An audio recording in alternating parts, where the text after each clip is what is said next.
고린도후서 오늘 많은 분량인데 오늘 맞춰서 하고 다음 주부터는 조직신학으로 들어가 보도록 하겠습니다. 5장 11절부터 한번 보도록 하겠습니다. 우리는 주의 두려우심을 알므로 사람들을 권면하거니와 우리가 하나님 앞에 알리어졌으니 또 너희 양심에도 알리어지기를 바라노라. 우리는 주의 두려우심을 알므로 사람들에게 권면하죠. 우리는 이 복음은 아름다운 소식인 거예요. 지금 우리가 주 예수 그리스도의 통치 아래 있지 않는 것, 이것을 에베소서에서 1장에서 뭐라고 얘기하냐면 이제 오는 시대, 그죠? 그러니까 오는 시대, 그러니까 이 시대가 아니고 오는 시대의 그 통치의 삶을 우리가 겪지 않으면 우리는 옛 마귀의 자녀로서 살다가, 그리고 지난번에 요한계시록 봤죠? 요한계시록에서 우리는 뜨거운 불못에 빠져서 잠시도 부자와 나사로의 비유에서 나타나듯이 정말 서늘한 물을 손에 적셔서 내 혀에 좀 떨어뜨려 달라라고 음부에서 울부짖는 것처럼 우리의 마지막의 심판의 모습은 그런 모습이죠. 그래서 초림의 예수님은 우리를 구원하기 위해서 오셨죠. 나는 너희를 심판하러 온 게 아니라 너희를 구원하러 왔다라고 얘기하지만 재림 때 오시는 예수 그리스도는 우리를 심판하러 오시는 거예요. 그러니까 이게 종말론적인 가장 기본적인 것만 알아도 우리 자녀들이 신천지에 끌려갈 일이 없는 거예요.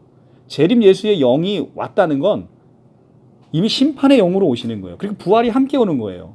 우리가 이 단순한 것만 알려줘도 사실 이달에 빠질 일이 전혀 없었다는 거죠. 근데 우리는 종말론에 대해서 너무 교회에서 종말론에 대한 부분을 너무 안 가르친 거죠. 너무 못 가르친 거예요. 이게 참 그러니까 재림 예수가 영으로 오지도 않지만 재림 예수가 왔다는 것은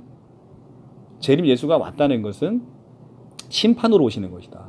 우리는 두렵고 떨리는 마음으로 재림 예수의 날을 사모하면서 기다려야 되는 것인데 이 재림 예수의 영이 왔다면서도 여전히 사람들을 구원하러 다닌다는 것은, 그러니까 재림 예수가 오면 이미 문이 닫혀버린 거예요. 이미 우리가 구원을 받을 수 있는 모든 것의 문은 닫혀버린 거라는 거죠. 예수님이 오시기 전에 근데 재림 예수가 왔음에도 불구하고 여전히 사람들을 추수하고 구원하러 온다는 것은, 이것은 초림과 재림을 헷갈린 신학적인 것이죠. 그래서 우리는 이 두렵고 떨리는 마음으로 예수님이 다시 오실 마라나타, 주 예수여 어서 오시옵소서.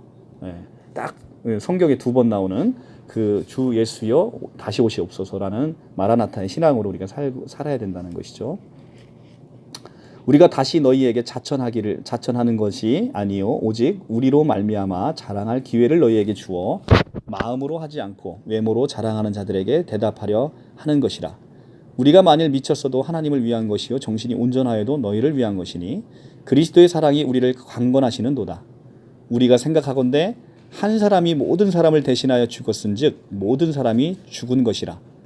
자, 이게 이제 우리가 나타난 신학적인 5장 14절부터가 이제 중요한 복음의 신학적인 사상이 나타나는 거예요. 그리스도의 사랑이 우리를 강건하시는도다. 우리가 생각하건대 한 사람이 모든 사람을 대신하여 죽었은즉, 이게 누구예요? 예수 그리스도. 모든 사람이 죽은 것이라. 자, 실제 우리가 죽었다는 거예요. 우리가 영적으로 우리는 영적으로 이미 죽어 있는 자예요. 예수 그리스도께서 오셔서 부활하시고 우리를 새 생명을 주셔서 우리가 그 새 생명 아래서 우리가 다시 사는 것이죠. 그래서 한 사람이 죽었은즉 모든 사람이 죽은 거고요.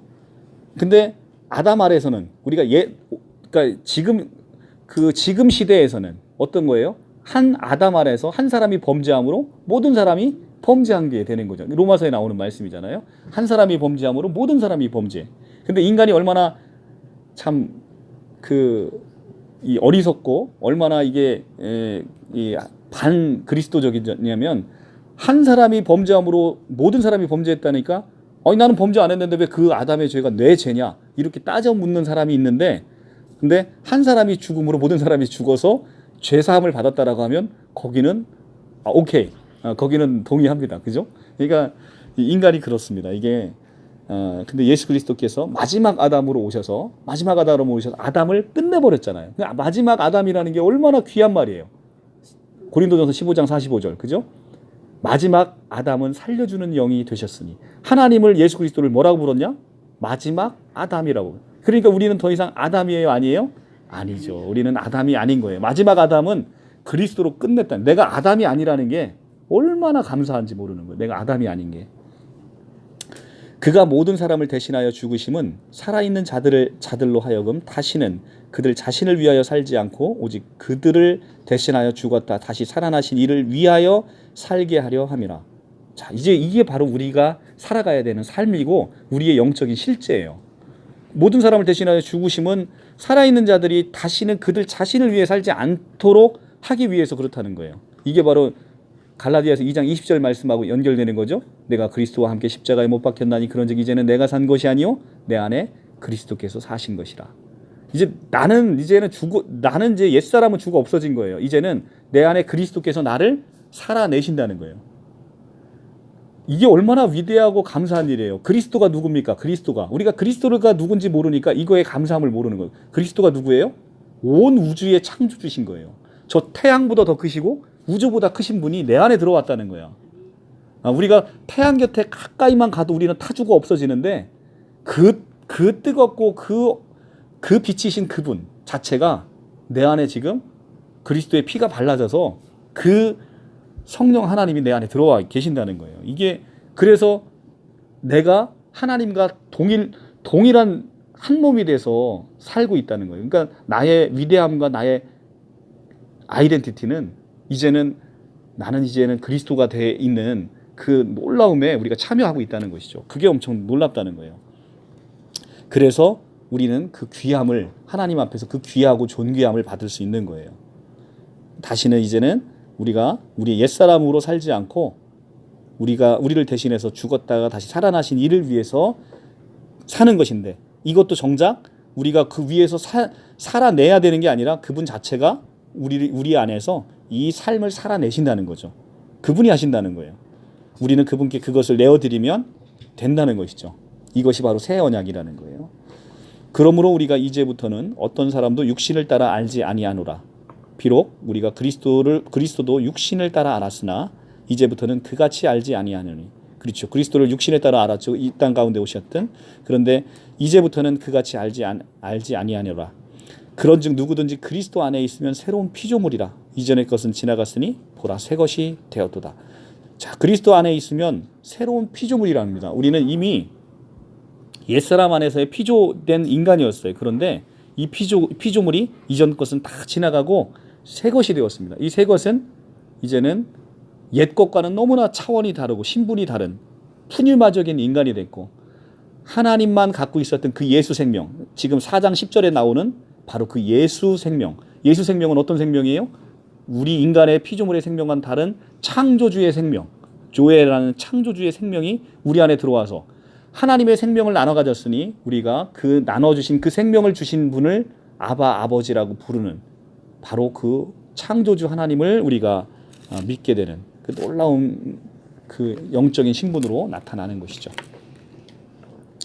자, 5장 17절 너무나 유명한 말씀이죠. 이게 누구나 이렇게 유명하고 귀한 말씀은 암송하시면 굉장히 좋습니다. 그런즉 누구든지 그리스도 안에 있으면 새로운 피조물이라. 이전의 것은 지나갔으니 보라 새 것이 되었도다.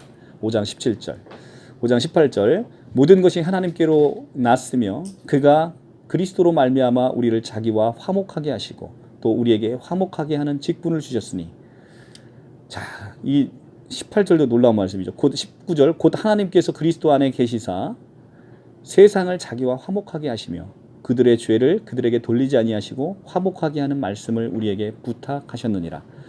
자, 우리는 그리스도가 이 땅 가운데 오시기 전에는 하나님과 원수가 됐죠. 우리가 창세기 3장 사건에서 우리가 선악과를 먹음으로 이제는 우리는 하나님과 원수된 삶을 살아가는 족속이 됐던 것이죠. 그래서 우리가 첫사람 아담 안에서는 에덴 동산 안에서는 우리가 하나님을 얼굴과 얼굴로 맞대고 하나님과 같이 교제하고 교통하고 화목하게 되었는데 우리가 하나님과 같이 되어지고자 하는 영적인 교만함으로 인해서 이제는 우리는 하나님과 원수가 됐고 이제는 하나님 앞에 멀어지고 우리가 하나님을 대적하는 그리고 또 이 땅 가운데 오신 예수 그리스도를 십자가에 달려 죽게 되는 영적인 우매함을 갖고 이 땅 가운데 살아갔단 말이죠. 그런데 하나님이 자기의 독생자를 우리한테 보내주셔서 그 우리의 모든 죄를 그 예수 그리스도의 한 사람에게 집중시켜 놓으시고 그 예수 그리스도를 어린 양으로 잡아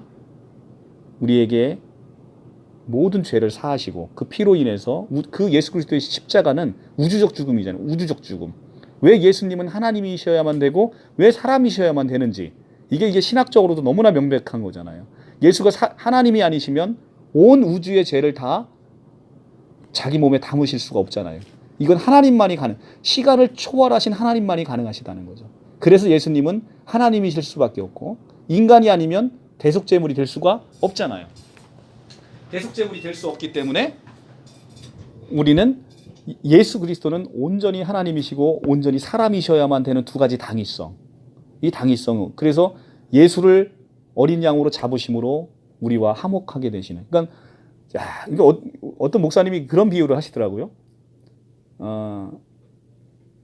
자기가 그러니까 우리가 이제 쉽게 이거에 비유할 바는 아닌데요.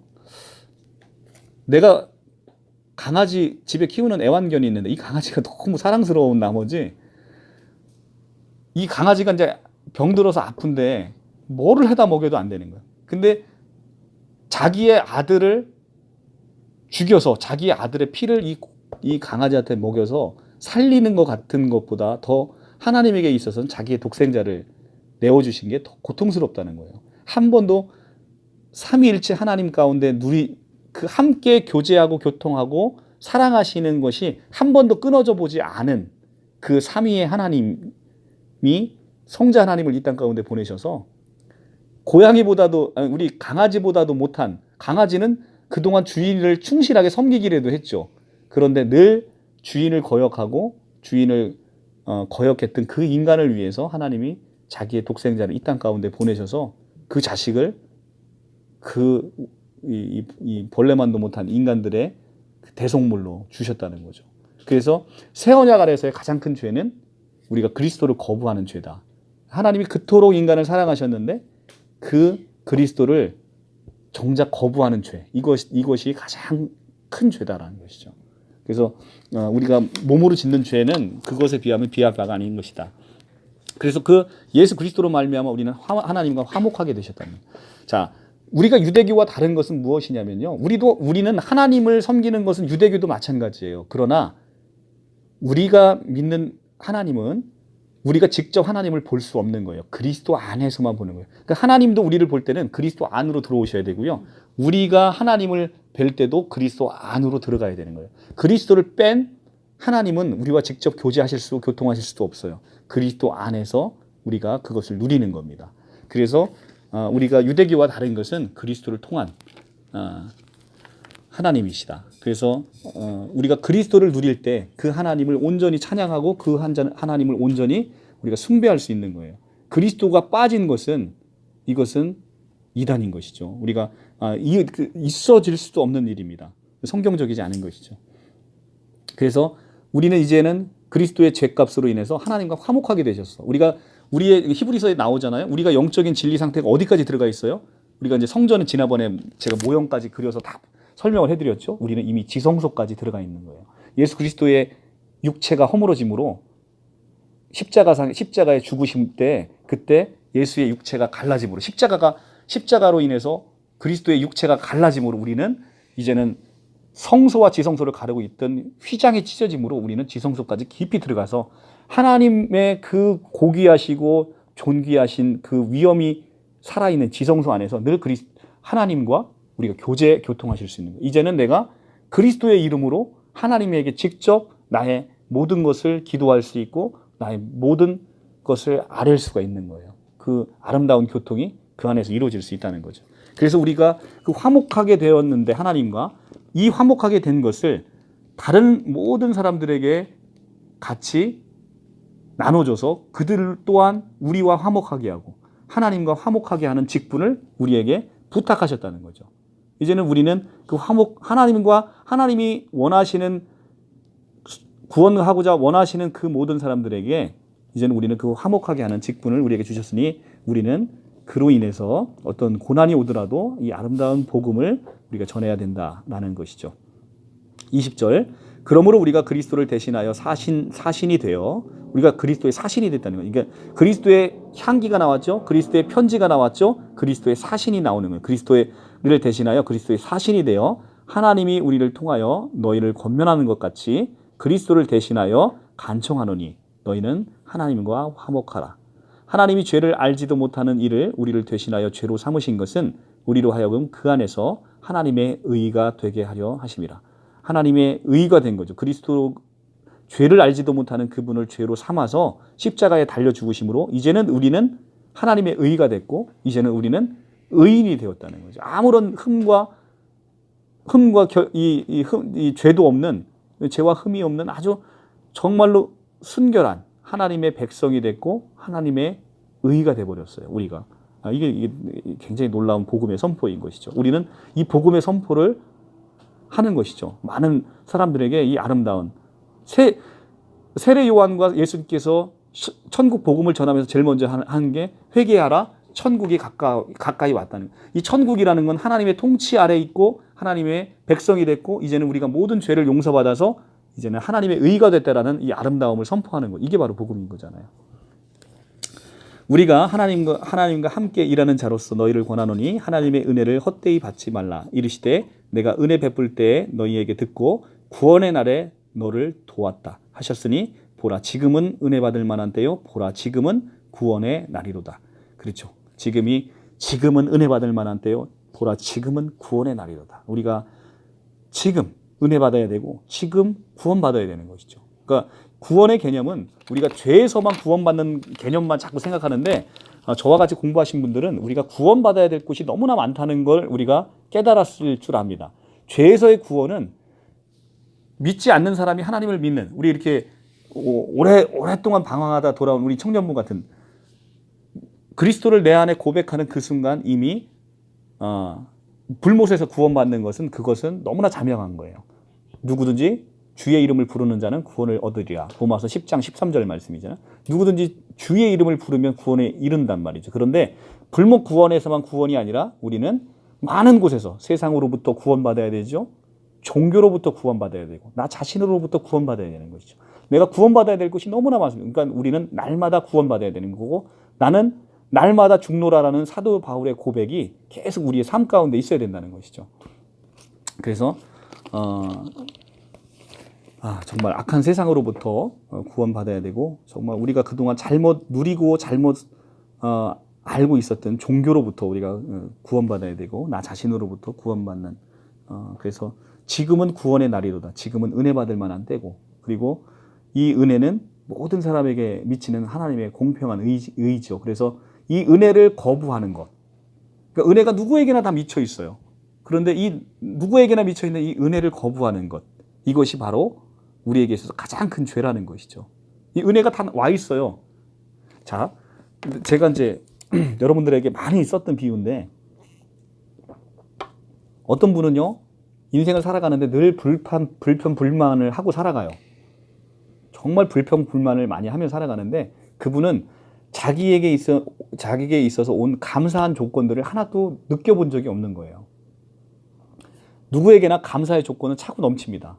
제가 말씀드렸잖아요. 우리가 이 영원한 생명, 예수 생명을 따지기도 전에 우리 푸스케를 가지고만 생각해봐도 내 목숨을 정말 이건희 회장님하고 다 전 재산 줄 테니까 바꿔라 라고 해도 안 바꾼다는 것은 2019년 기준 이건희 회장님의 전 재산이 19조 8천억입니다.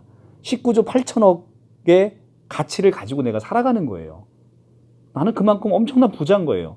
그 부자인 내가 늘 돈의 노예가 돼서 그것이 없으면 늘 불행한 삶을 사는 것 같고, 그렇죠? 그러니까 자기 스스로 목숨을 끊는 것은 자기의 목숨 자체가 얼마나 귀한지를 모르는 것이죠. 그 엄청난 부유함 속에 우리가 살고 있다는 그 목숨 하나만 갖고서도. 그런데 하물며 우리가 이 영생을 소유한다는 것은 너무나 놀라운 것이죠. 그래서 우리가 이런 감사의 조건들을 좀 생각해 보면 우리 삶이 달라진다는 거죠. 내가 정말 행복하구나. 오늘 찬양 불러줘. 나는 행복해요. 정말 죄사함 받았기 때문에 행복하고 하나님 그 전능하신 하나님이 나의 아버지라는 것에 감사하고 그분의 모든 소유를 나에게 상속자로 내려주셔서 내가 그 모든 좋은 것들을 다 소유하게 되는 것에 감사하고. 이것이 지금 영적으로 우리에게 주어진 놀라운 사건이라는 거잖아요. 벌레와 같은 나를 신의 반열에 올려놓으신 그 예수 그리스도의 놀라운 사랑. 이건 정말 정말 놀랍죠. 그래서 우리가 그 은혜 받을 만한 때죠. 지금 은혜 받을 만한 때 우리가 그 은혜를 누리지 못하고, 우리가 은혜가 다 와 있다니까. 누구에게나 와 있어. 내가 느끼지 못하는 거예요. 지금 내가 있는 그 고통의 현실만 보이는 것이지 그 반대편에 있는 은혜의 편을 나아가지 못하는 거예요. 그 은혜 안에 우리가 거할 때 하나님의 사랑이 많이 더 느껴지겠죠. 6장 3절. 우리가 이 직분이 비방받지 않게 하려고 무엇이든지 아무에게도 꺼리끼지 않게 하고 오직 모든 일에 하나님의 일꾼으로 자천하여 많이 견디는 것과 환난과 궁핍과 고난과 매맞음과 갇힘과 난동과 수고로움과 자지 못함과 먹지 못함 가운데에서도 깨끗함과 지식과 오래 참음과 자비함과 성령의 감화와 거짓 없는 사랑과 진리의 말씀과 하나님의 능력의 의의 무기를 좌우에 가지고 영광과 욕됨으로 그러했으며 악한 이름과 아름다운 이름으로 그러했느니라. 우리는 속이는 자 같으나 참되고 무명한 자 같으나 유명한 자요 죽은 자 같으나 보라 우리가 살아있고 징계를 받은 자 같으나 죽임을 당하지 아니하고 근심하는 자 같으나 항상 기뻐하고 가난한 자 같으나 많은 사람을 부유하게 하고 아무것도 없는 자 같으나 모든 것을 가진 자로다. 자, 이 고백이 우리 가운데 있어져야 된다는 거죠. 우리는 앞에 부분 정말 우리가 환난과 궁핍과 고난과 매맞음과 갇힘과 난동과 수고로움 이런 것에 이것이 그리스도 안에 있지 않으면 이것이 우리의 삶을 지배한다는 거죠. 이것이 우리의 삶을, 그러니까 인생은 고난으로 정의하시는 분이 있잖아요. 인생이 고난이다. 맞죠? 인생이 고난을 피해갈 수 없죠. 그런데 그 고난을 우리가 어떻게 우리 스스로 감사함으로 바꿀 수가 있겠어요? 그거는 바꿀 수가 없는 거예요. 우리 스스로는 그게 될 수 없죠. 우리가 영적인 실제를 볼 때, 우리가 이 육신의 장막을 벗어버릴 때, 우리가 이제 누구나 죽음이라는 것을 이제는 시시각각 죽음이라는 곳에 달려가잖아요. 여기 계신 분 중에 죽음으로 달려가지 않는 사람이 누가 있어요? 다 시시각각 죽음으로 달려갈 때 우리에게 있어서 또 다른 현실이 나타나는데 그 현실은 우리가 무명한 자 같으나 유명한 자고 우리가 죽은 자 같으나 보라 우리가 살아있고 징계를 받은 자 같으나 죽임을 당하지 아니하고 근심하는 자 같으나 항상 기뻐하고 가난한 자 같으나 많은 사람에게 부유하게 하고 아무것도 없는 자 같으나 모든 것을 가진 자로다. 이게 우리 영적인 실제라는 거예요. 영적인 실제. 그래서 우리가 이런 말씀을 붙잡고 기도하는 거죠. 내가 이것이 느껴지지 않으면 이 느낌을 달라고, 내가 그리스도를 더 누리고 그리스도 안으로 더 들어갈 수 있게 해달라고 기도하시면 이 항상 기뻐하고 정말 우리가 이 부유하게 사람들을 부유하게 한다잖아요. 어떻게 사람들을 부유하게 하죠? 아까 제가 말씀드렸잖아요. 우리가 갖고 있는 예수 생명. 이게 진짜 믿어진다면요. 예수 생명이 믿어진다면 이걸 내가 누군가에게 내 친인척과 내 사랑하는 친구와 내 사랑하는 모든 사람에게 이것을 전해준다면 그 사람이 이 예수 생명을 느낄 때 이거의 가치는 정말 어떤 사람이 나한테 1억을 줘보세요. 얼마나 엄청 고마워할 거예요. 그런데 1억이 뭐예요? 이 수천억이 넘는 이 생명을 내가 줬는데 이게 감사함으로 느껴지지 않는 것은 그만큼 우리가 영적으로 둔감해 있다는 거죠. 자, 우리의 영은 우리가 이제 육신의 장막을 벗어버리면 우리에게 있어서는 영과 혼이 있잖아요. 그죠? 그러니까 영혼은 우리가 육신이 죽어도 영혼은 죽지 않는 거예요. 몸이 죽는 거예요. 그러니까 우리가 부활할 때 우리가 사도신경에서 몸의 부활을 고백하잖아요. 신천지는 영의 부활을 하지만 영은 부활할 이유가 없어요. 왜냐하면 애당초 영은 죽지 않기 때문에 영은 부활할 이유가 없는 거예요. 몸의 부활인 거예요. 몸의 부활. 그러니까 부활이라는 개념 자체가 우리가 사도신경에서 늘 고백하잖아요. 몸의 부활과 영생을 믿는다. 이렇게 고백하잖아요. 이 영혼은 부활할 이유가 없어요. 어차피 죽지 않는 거니까. 죽어야 부활이라는 게 있는 거지. 부활이라는 개념 안에는 죽음을 전제한 거란 말이에요. 그래서 나중에 우리가 요한계시록에 지난번 봤지만 우리에게 있어서는 의인도 악인도 다 같이 부활한다는 거죠. 그런데 의인의 부활이 먼저고 악인의 부활이 나중이죠. 첫째 부활, 둘째 부활. 첫째 부활에 참여하는 자는 복이 있도다. 둘째 부활은 이들이 몸으로 부활해서 이제 영벌을 받기로. 몸이 없으면 이 영벌에 처해지는 게 큰 의미가 없잖아요. 우리가 오감으로 느끼는 거잖아. 벌이라는 것은 우리가 몸으로 태어나서 우리가 이제 불구덩이에 들어갔단 말이에요. 내가 몸이 없는데 거기 뜨거운지 뭔지를 알겠어요. 내가 몸으로 부활해서 오감으로 그 벌을 다 받는 거예요. 그러니까 악인의 부활은 악인과 의인의 부활이 다 몸의 부활인 거예요. 내 몸 자체가 이제는 신령한 몸으로 부활해서 우리가 몸의 이 부활로 인해서 영광을 받는. 그래서 그리스도께서 부활의 첫 열매가 되신 거죠. 몸으로 부활한 부활의 첫 열매. 이 몸의 부활을 부인하는 모든 것들은 다 이단 사입이다. 그래서 거기에는 또 사악한 목적이 있죠. 영이 보이지 않으니까 몰래 자기 교주의 몸뚱아리로 쏙 들어갔다라고 설명하기 위해서 이 영의 부활을 설명하는 것이죠. 그죠? 우리는 그러니까 우리의 사도신경에서뿐만 아니라 모든 것은 우리 믿음의 선조들이 이미 많은 시행착오를 겪어서 이미 다 이것이 성경의 진리구나라고 공교회가 같이 고백했던 거기 때문에 우리가 함부로 그 부분을 기다 아니다를 판단하기가 어려운 것이죠. 우리가 그 고백을 함께 동참할 때 우리가 올바른 신앙생활을 할 수가 있는 것이죠. 그래서 지금 많이 나타나는 그 이단적인 모습, 성경적이지 않은 모습들이 그렇게 좀 그러니까 그동안에 내려왔던 역사 신학적인 측면을 너무나 도외시하면서 말씀을 가르치다 보면 이제 그런 형태가 좀 벌어지는 것 같아요. 그래서 자, 우리가 2장 10절에 보면 저는 2장 10절을 보니까 그 말씀이 생각나는데, 우리가 근심하는 자 같으나 항상 기뻐하고 가난한 자 같으나 많은 사람을 부유하게 하고 6장 10절 아무것도 없는 자 같으나 모든 것을 가진 자로다. 이렇게 상반된 대치를 보니까 저는 제가 지난번에 말씀을 했던 요한계시록 2장의 말씀이 생각나더라고요. 그래서 2장 9절에 보시면 요한계시록에 이제 7개의 편지하는 사건에서 이제 이런 문체들이 그러니까 이런 동일한 문체들이 많이 보이는데 2장 9절에 보면 내가 내 환난과 궁핍을 알거니와 실상은 내가 부유한 자니라. 우리가 환난과 궁핍을 알거니와 그렇게 처해 있으나 우리의 실상은 우리가 부유한 자라는 겁니다. 이미 보이지 않지만 이런 거죠.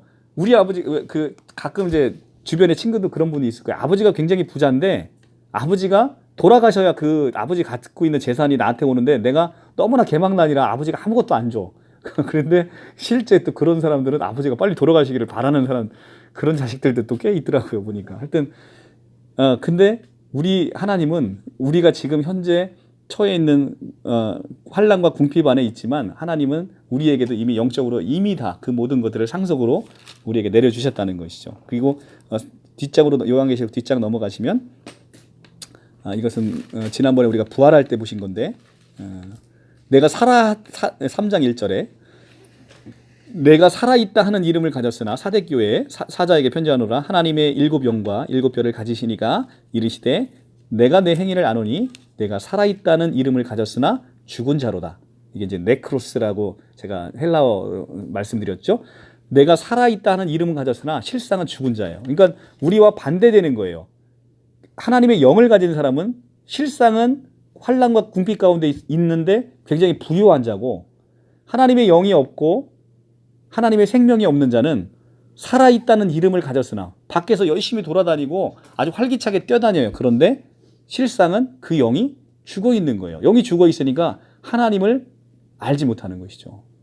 그러니까 하나님께서 먼저 사랑하시고 축복하시고 그 영혼에 생기를 불어 넣어주셔야, 하나님이 축복해 주셔야 그 영이 살아나는 것이죠. 그래서 정말 이 영적으로 죽어 있는 네크로스의 상태, 네크로스 죽은 자처럼 되어 있는 그런 상태가 되어 있는 것이죠. 근데 우리는 그 반대, 정말 환난과 궁핍 가운데 있으나 그리스도로 인해서 우리는 부유하게 되어 있는 우리의 실제를 볼 수 있는 것이죠. 다시 고린도후서로 넘어와서 6장 11절 고린도인들이여 너희를 향하여 우리의 입을 열고 우리의 마음이 넓어졌으니 너희가 우리 안에서 좁아진 것이 아니라 오직 너희 심정에서 좁아진 것이로다. 그러니까 고린도 교회에서 사도 바울이 2번째 방문했을 때 굉장히 상처를 또 받고 왔는데, 사도 바울이 이미 다 고린도인들이여 너희를 향하여 우리 입을 열고 우리 마음이 다 넓어졌다, 다 용서했다, 이건 그렇기 때문에 너희도 너희도 우리가 너를 용서한 것처럼 이제는 화해하고 모든 것들을 회개하고 다시 복음으로 돌아와라 라고 메시지를 전하고 있는 겁니다. 6장 13절 내가 자녀에게 말하듯 하노니 보답하는 것으로 너희도 마음을 넓히라. 그러니까 내가 마음이 이제 용서해 줬으니까 너희도 나를 이제는 다시 복음의 아버지로 나에게 다시 돌아와라 라고 얘기를 하고 있는 거고요. 6장 14절 너희는 믿지 않는 자와 멍에를 함께 매지 말라. 의와 불법이 어찌 함께하며 빛과 어둠이 어찌 사귀며 그리스도와 베리알이 어찌 조화되며 믿는 자와 믿지 아니하는 자가 어찌 상관하며 하나님의 성전과 우상이 어찌 일치가 되리요. 우리는 살아계신 하나님의 성전이라. 이와 같이 하나님께서 이르시되 내가 그들 가운데 거하며 두루 행하며 나는 그들의 하나님이 되고 그들은 나의 백성이 되리라. 내가 그들 가운데 거하며 두루 행하여라는 것은 이게 레위기 26장 12절 말씀이고 출애굽기 29장 45절 말씀이거든요. 그런데 내가 그들 가운데 거하며 두루 행하여라고 하면 내가는 하나님이에요. 하나님이 그들 가운데 두루 행한다. 그들 가운데 거하겠다는 거예요. 이게 이제 구약에서 레위기에서 이렇게 말씀을 하셨는데 레위기에서 이렇게 말씀하신 이유는 뭐냐면 하나님은 어디에만 거하시는 거예요? 성전에만 거하신다죠. 성전에만. 그런데 구약에 있는 하나님이 우리 가운데 거한다는 건 우리가 성전이 되겠다라는 예언적인 말씀이죠. 근데 그 예언의 말씀이 언제 이루어졌어요? 십자가상에서 십자가에 예수께서 달려 죽으시고 우리에게 보혜사 성령을 보내주심으로 우리 안이 거룩한 성전이 됐잖아요. 근데 이 말씀이 그게 오순절날 이게 성취가 되는 것이죠. 우리가 고린도전서 3장 16절 너희는 너희가 성전인 것을 알지 못하느냐 이렇게 얘기하잖아요. 우리가 성전이기 때문에 그 안에 하나님이 거하실 수 있는 거죠. 그런데 예수의 피가 발라지지 않은 사람은 성전이 될 수가 없어요. 왜냐하면 하나님은 우리가 예수의 피 없이는 우리 안에 들어오면 우리는 그냥 죽어버리는 거예요. 하나님을 본 자는 살 수가 없잖아요. 예수 안에 있어야만 하나님을 봐도 살 수 있는 거예요.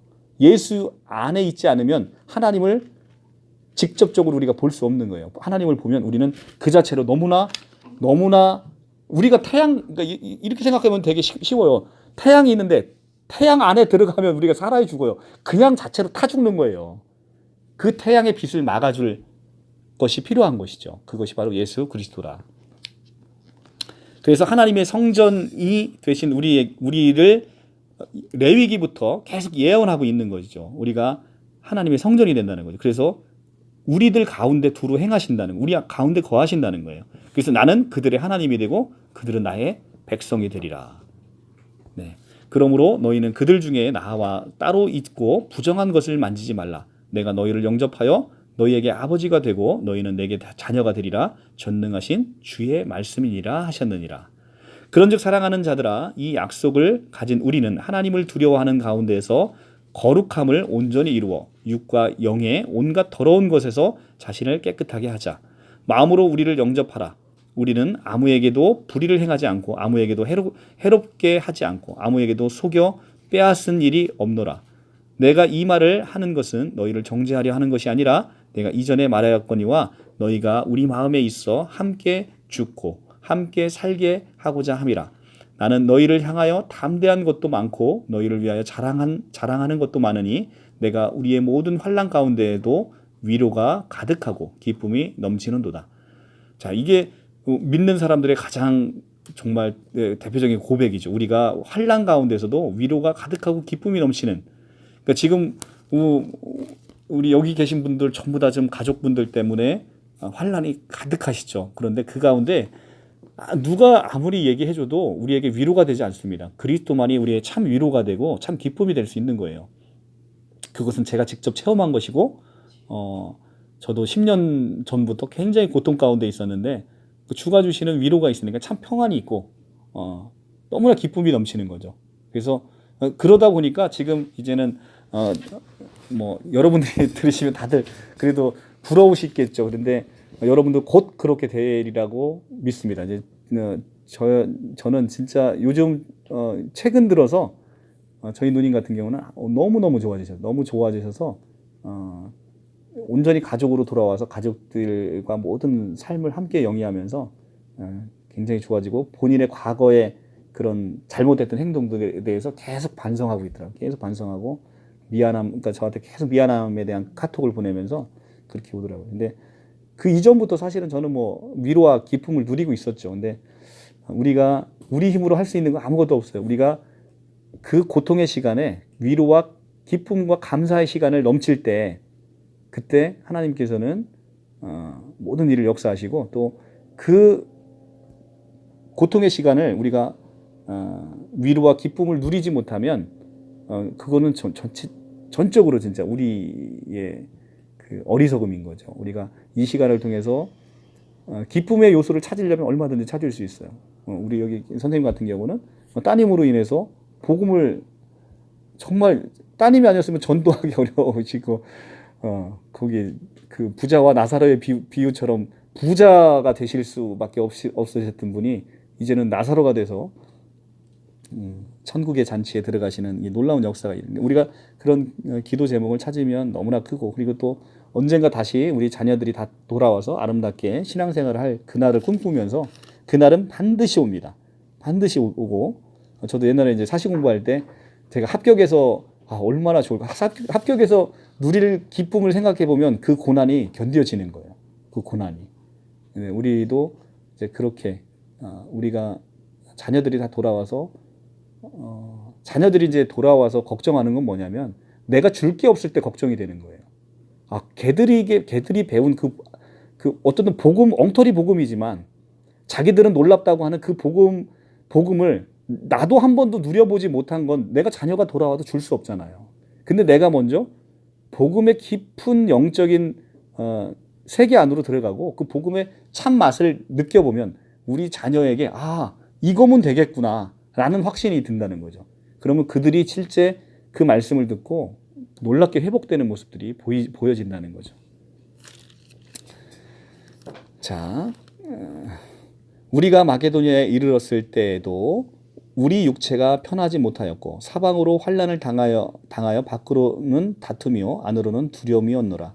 그러나 낙심한 자들을 위로하시는 하나님이 디도가 오므로 우리를 위로하셨으니 그가 온 것뿐이 아니요 오직 그가 너희에게서 받은 그 위로로 위로하고 너희의 사모함과 애통함과 나를 위하여 열심히 있는 것을 우리에게 보고함으로 나를 더욱 기쁘게 하였느니라. 그러므로 내가 편지로 너희를 근심하게 한 것을 후회하였으나 지금은 후회하지 아니함은 그 편지가 너희로 잠시만 근심하게 한 줄을 알미라. 내가 지금 기뻐함은 너희로 근심하게 한 까닭이 아니요 도리어 너희가 근심함으로 회개함으로 이른 까닭이라. 너희가 하나님의 뜻대로 근심하게 된 것은 우리에게서 아무 해도 받지 않게 하려 함이라. 하나님의 뜻대로 하는 근심은 후회할 것이 없는 구원에 이르게 하는 회개를 이루는 것이요 세상의 근심은 사망을 이루는 것이니라. 그 근심도 차원이 다르다는 거죠. 하나님의 뜻대로 하는 근심과 우리가 세상의 근심은 너무나 큰 차이를 있죠. 하나님의 뜻대로 하는 근심은 우리를 하나님에게로 돌이키는 회개가 조직신학적으로 회개가 우리가 후회라는 거하고는 다르다고 말씀드렸어요. 가룟 유다도 자기의 은 30개에 하나님을 예수를 팔은 것을 후회는 했어요. 그러나 그리스도에게 돌아가지 않으므로 그 후회는 회개가 될 수 없는 거죠. 우리는 회개라는 단어는 우리가 늘 그리스도에게 돌아가는 거라는 것이죠. 그리스도에게 돌아가는 것. 그리스도에게 돌아가는 것을 회개라고 얘기합니다. 보라, 하나님의 뜻대로 하게 된 이 근심이 너희로 얼마나 간절하게 하며 얼마나 변증하게 하며 얼마나 분하게 하며 얼마나 두렵게 하며 얼마나 사모하게 하며 얼마나 열심히 있게 하며 얼마나 벌하게 하였는가. 너희가 그 일에 대하여 일체 너희 자신의 깨끗함을 나타내었느니라. 자, 우리가 하나님의 뜻대로 하는 이 근심이 우리의 모든 것들을 간절하게 하고 변증하게 하고 분하게 하며 얼마나 두렵게 하며 얼마나 사모하게 하는지 열심히 있게 하는지를 우리가 하나님의 뜻대로 하는 이 근심은 이렇게 우리 안에서 우리를 다져가고 우리를 새롭게 하고 우리를 변해가게 하는 것이죠. 그런즉 내가 너희에게 쓴 것은 그 불의를 행하는 자를 위한 것도 아니요 그 불의를 당한 자를 위한 것도 아니요 오직 우리를 위한 너희의 간절함이 하나님 앞에서 너희에게 나타나게 하려 함이로라. 고린도 교회가 그렇게 사도 바울에게 못되게 굴었는데도 사도 바울의 이 눈물의 편지를 읽고 회개해서 다시금 변했다는 소식을 듣고 굉장히 기뻐하는 것이죠. 이로 말미암아 우리가 위로를 받았고 우리가 받은 위로 위에 디도의 기쁨으로 우리가 더욱 많은 기뻐함은 그의 마음이 너희 무리로 말미암아 안심함을 얻었습니다. 내가 그에게 너희를 위하여 자랑한 것이 있더라도 부끄럽지 아니하니 우리가 너희에게 이른 말이 다 참된 것이 것 같이 디도 앞에서도 우리가 자랑한 것도 참되게 되었도다. 그가 너희 모든 사람들이 두려움과 떨므로 발음이 떨므로 자기를 영접하여 순종한 것을 생각하고 너희를 향하여 그의 심정을 더욱 기뻤으니 내가 범사에 너희를 신뢰하게 된 것을 기뻐하노라. 이제는 다시는 그러니까 고린도 교회에 대한 바울의 그 사랑이 다시 회복이 됐다는 것이죠. 자, 8장까지만 하고 잠깐 쉬겠습니다. 8장 풍성한 연보. 자, 이건 11조 하면서 지난번에 제가 이제 했던 것인데요. 형제들아 하나님께서 마게도니아 교회에게 주신 은혜를 우리가 너희에게 알리노니 환난이 많은 시련 가운데서 그들의 넘치는 기쁨과 극심한 가난이 그들의 풍성한 연보를 넘치게 하게 하였느니라. 내가 증언하노니 그들이 힘대로 할 뿐 아니라 힘에 지나도록 자원하여 이 은혜와 성도 섬기는 일에 참여함에 대하여 우리에게 간절히 구하니 우리가 바라던 것뿐 아니라 그들이 먼저 자신들을 주께 드리고 또 하나님의 뜻에 따라 우리에게도 주었도다. 자, 모든 우리의 성경적인 헌금과 연보는 우리의 자원함으로 이루어져야 된다는 것이죠. 어떤 것도 교회에서 강요할 수 없습니다. 어떤 것도 지금 이제 이런 부분도 한국 교회에서 가장 지금 썩어 있는 문드러져 있는 중에 대표적인 거예요. 그래서 제가 지난번에 11조 특강을 했죠. 그 11조의 특강을 들으신 분들 보면 굉장히 은혜로울 거예요. 전부 다 혹시 못 들은 분들 있으면 다시 한번 꼭 챙겨 들어보시고요. 정말 11조의 의미가 무엇인지 말라기 3장에서 나오는 그 엄청난 11조의 비밀을 그렇게 엉터리로 설교해서 11조 잘하면 하늘에 쌓을 곳이 내가 너한테 재물을 쌓을 곳이 없는지 붙는지 보라고 얘기하시는 그 성경의 아주 왜곡된 해석 이런 것들이 한국 교회를 병들게 하는 것이죠. 집사되고 권사되면 거기다 300만 원, 500만 원씩 돈 내라고 하는 이게 교회냐고요. 이게 그럼 돈 없는 사람은 뭐 집사 권사도 되지 말라는 게 뭐예요? 이게 교회냐고요. 이런 게 당체 이런 것들이 너무 성경적이지. 자원하는 마음 그리고 그 안에 이렇게 믿음이 들어가고 복음이 들어가면 하나님의 나라를 위해서 귀 쓰이는 사람들 그런 분들은 자원하는 마음으로 얼마든지 연보를 하고 그리고 또 그런 사람들을 옆에 계속 붙입니다. 내가 하나님의 것으로 하나님의 일을 하도록 계속 그렇게 붙여줍니다. 예, 그래서 우리가 이런 자원하는 마음으로 정말 하셔야 될 것 같고요. 그리고 실제 좀 이렇게 믿음이 더 깊어지면 내 돈이 내 돈 안 같아요, 진짜. 그래서 제가 여러분들께 1년 넘게 저녁 식사로 이렇게 물론 이제 그 사이사이에 이제 많은 분들이 또 애써주셨지만 여러분들에게 이렇게 봉사를 하고 지금 제가 돈이 많아서 막 이런 게 아니라 지금 그리스도의 사랑이 그렇게 내 마음 가운데 역사를 하는 것이다라고 합니다. 그래서 우리 여러분들도 먼저 은혜가 먼저 누려져야 돼요. 은혜가 누려지지 그 않는 모든 것들은 그건 오히려 헌금이 나를 방해하는 거예요. 그런 건 헌금 안 하시는 게 맞아요. 그리고 그런 헌금은 누구도 강요하지 않습니다. 그리고 기뻐 받으시지도 않으시고요. 내 가운데 먼저 은혜로 누려주셔야 된다. 자, 오직 너희는 믿음과 말과 지식과 모든 간절함과 우리를 사랑하는 이 모든 일에 풍성한 것 같이 이 은혜에도 풍성하게 할지니라. 여기서 이 은혜라는 건 연보를 얘기하는 겁니다. 여기 이 은혜라는 건 연보를 얘기해요. 그래서 연보를 너희가 풍성하게 할지니라. 그러니까 풍성한 제목도 풍성한 연보잖아요. 그러니까 우리가 은혜가 누려진 만큼 어려운 교회, 예루살렘 교회를 돕기 위해서 이렇게 풍성하게 할지라는 거예요. 그래서 저도 작은 보람이 있고 작은 소망이 있다면 우리가 이제 새로 시작하는 생명 안으로 교회에서 정말 교회가 좀 알차지고 또 부흥하고 하게 되면 옆에 있는 교회들을 다 돌보는 것이죠. 우리가 그런 거에 너무 취약해 있어요. 그러니까 대형 교회에서는 돈이 넘쳐나는데 이 돈을 어디다 써야 될지를 몰라가지고 그런데 이게 정말 우리가 함께 공교회 개념으로 교회가 세워진다면 정말 이제는 막 자립하는 교회들, 이런 교회들 같이 함께 그러니까 지금은 마치 이런 거잖아요. 기존에 있는 우리가 믿지 않는 사람들에게 복음을 전해서 그들의 복음의 영혼에 관심이 있는 게 아니라 그냥 사람 수에만 관심이 있는 거예요. 사람 수에만 관심이 있다 보면 이게 그냥 내 교회만 생각하게 되는 거예요. 내 교회만. 그러니까 남의 교회 사람이 없는 것에 대한 안타까움, 아픔은 없는 거예요. 그러니까 같이 내가 예를 들어 나는 지역적으로 한계가 있잖아요. 그럼 내가 케어 안 되면 다른 곳에 누군가를 세우고 그 세운 사람에게 나의 모든 노하우, 내가 복음을 효과적으로 전하는 모든 노하우, 그리고 나의 모든 이 복음의 아름다운 메시지를 함께 나누는 거죠. 그래서 야, 이거를 하니까 교회가 복음이 온전히 전해지더라.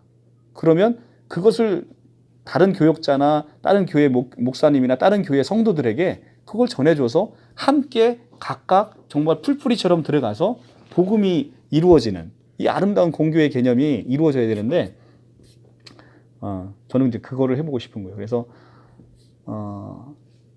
이제 교회가 복음에 관심이 없고 머릿수에 관심이 있으면 이것은 교회가 부패하기 너무 쉽다. 그리고 이 돈의 노예가 돼서 이 돈이 많아져 가지고 그냥 교회를 세습하고 뭐 자기 아들에게 주려고 하고 이런 참혹함이 지금 벌어지는 것이죠. 그래서 참 가슴이 아픕니다. 그런 거 보면 우리가 깨어있지 않으면 그렇게 되는 것 같아요.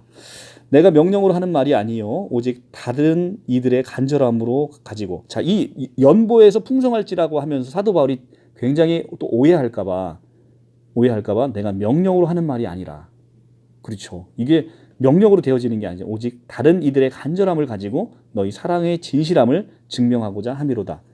우리 주 예수 그리스도의 은혜를 너희가 알거니와 부요하신 이로써 너희를 위하여 가난하게 되심은 그의 가난함으로 말미암아 너희를 부요하게 하려 하심이라. 자, 이게 8장 9절이 바로 그리스도가 우리의 연보가 되셨다는 겁니다. 그리스도께서 우리의 11조가 되셨다는 거예요. 바로 이 8장 9절. 예수 그리스도의 은혜를 너희가 알거니와 예수 그리스도는 부요하신 이죠. 온 우주의 창조주고 모든 걸 소유하신 창조주인데 이 부요하신 이가 너희를 위하여 가난하게 되시면 성육신하셔서 너희의 그 종이 된 것은 그의 가난함으로 말미암아 너희를 부요하게 하려 하심이라. 그리스도께서 먼저 우리의 11조가 되어주신 거예요. 그러니까 우리의 11조가 되어주신 예수 그리스도의 은혜에 누려서 우리가 살고 있는데 정작 우리는 우리 것으로 생각을 하고 있다는 거죠. 우리의 모든 것. 11조는 10의 1이 하나님 거여서 드리는 게 아니라 모든 것이 하나님이라는 고백인 거예요. 모든 것이 하나님이라는 고백으로 10의 1이라는 것은 첫 것을 드림으로 나의 모든 신앙 고백이 거기서 나오는 거예요. 나의 신앙 고백을 그렇게 하는 것이죠. 이 일에 관하여 나의 뜻을 알리노니 이 일은 너희에게 유익함이라.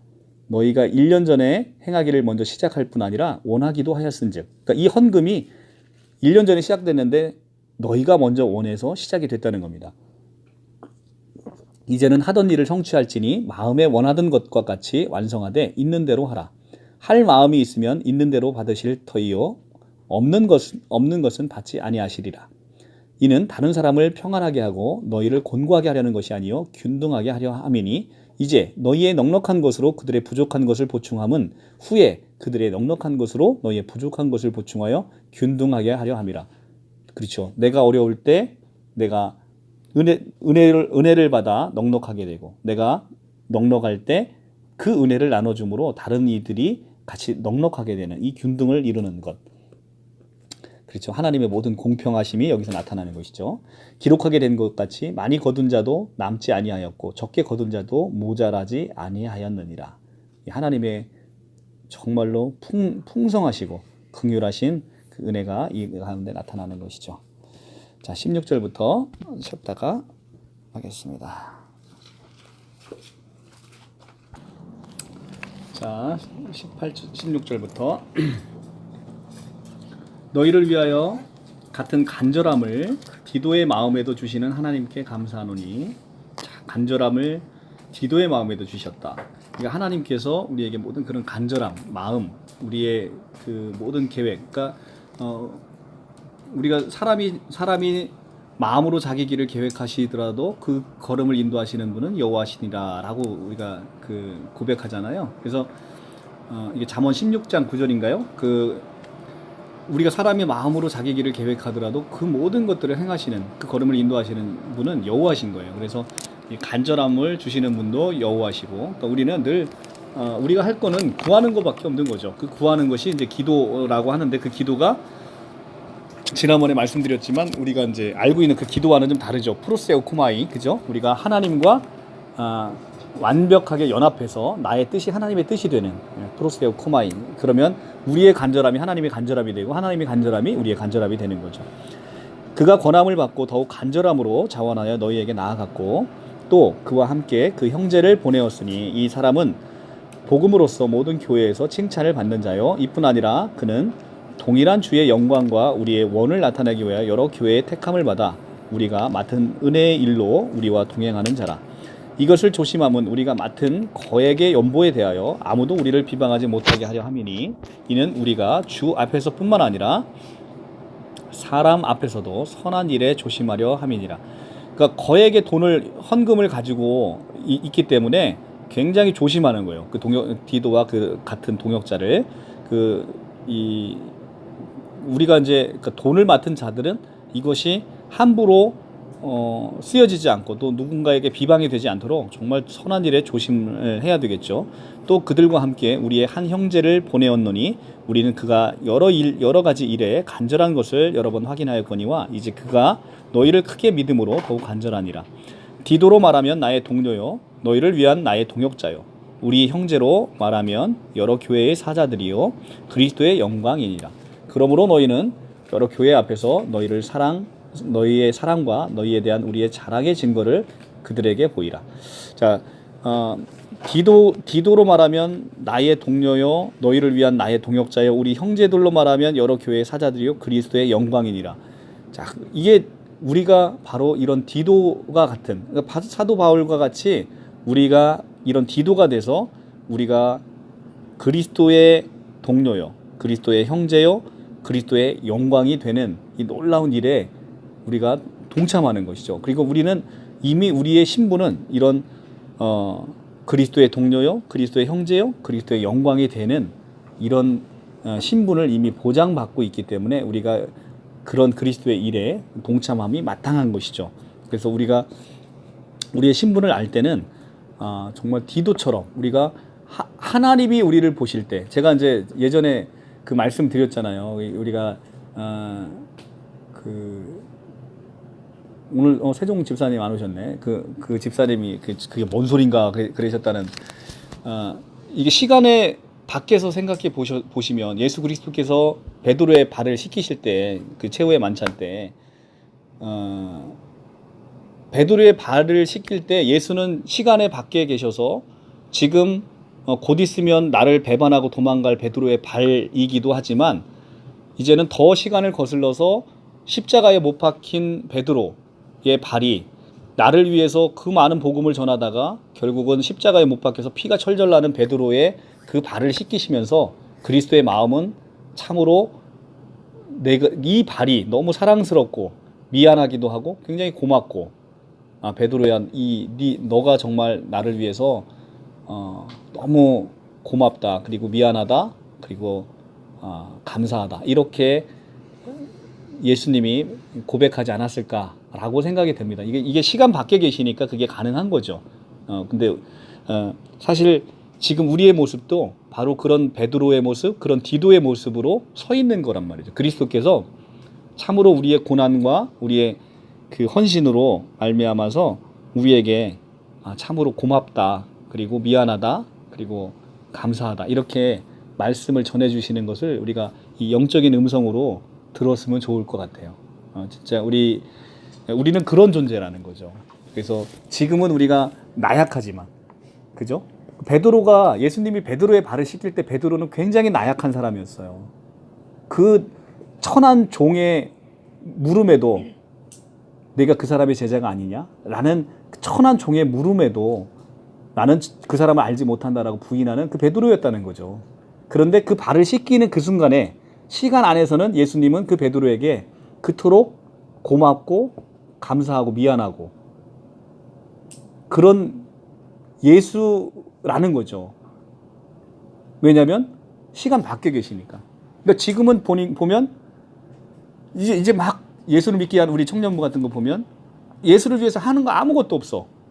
그런데 지금 예수님은 우리의 발을 씻기면서 한 차원 더 나아가셔서 우리가 예수를 위해서 온전히 하나가 되고 예수를 위해서 온전히 헌신하는 우리 모습을 함께 본다는 거죠. 마치 베드로의 발을 씻기는 순간 베드로는 곧 도망갈 베드로였지만, 그죠? 그러니까 지금 이 순간 예수님은 하나님은 우리에게 너무 고마워하고 너무 감사하고 너무 미안해 하실 것이다 라는 생각을 갖습니다. 이것이 바로 복음인 것이죠. 성도들을 섬기는 일에 대하여 내가 너희에게 쓸 필요가 없나니 이는 내가 너희의 원함을 알미라. 내가 너희를 위하여 마게도니아인들에게 아가야에서는 1년 전부터 준비되었다는 것을 자랑하였는데 과연 너희의 열심이 퍽 많은 사람들을 분발하게 하였느니라. 그런데 이 형제들을 보낸 것은 이 일에 너희를 위한 우리의 자랑이 헛되지 않고 내가 말한 것 같이 준비하게 하려 함이라. 혹 마게도니아인들이 나와 함께 가서 너희가 준비하지 아니한 것을 보면 너희는 고사하고 우리가 이 믿던 것에 부끄러움을 당할까 두려워하노라. 그러니까 자랑을 했다는 거예요. 니네가 마게도니아인들에게 자랑을 했다는 거예요. 야, 얘들이 1년 전부터 열심히 분발해갖고 지금 헌금을 모았는데 막상 와서 봤는데 아무것도 준비되지 아니한 걸 보면 너희는 고사하고 우리가 믿던 것이 부끄러움을 당할까 두려워하노라. 아무것도 안 돼 있으면 너무 부끄럽지 않겠냐는 거예요.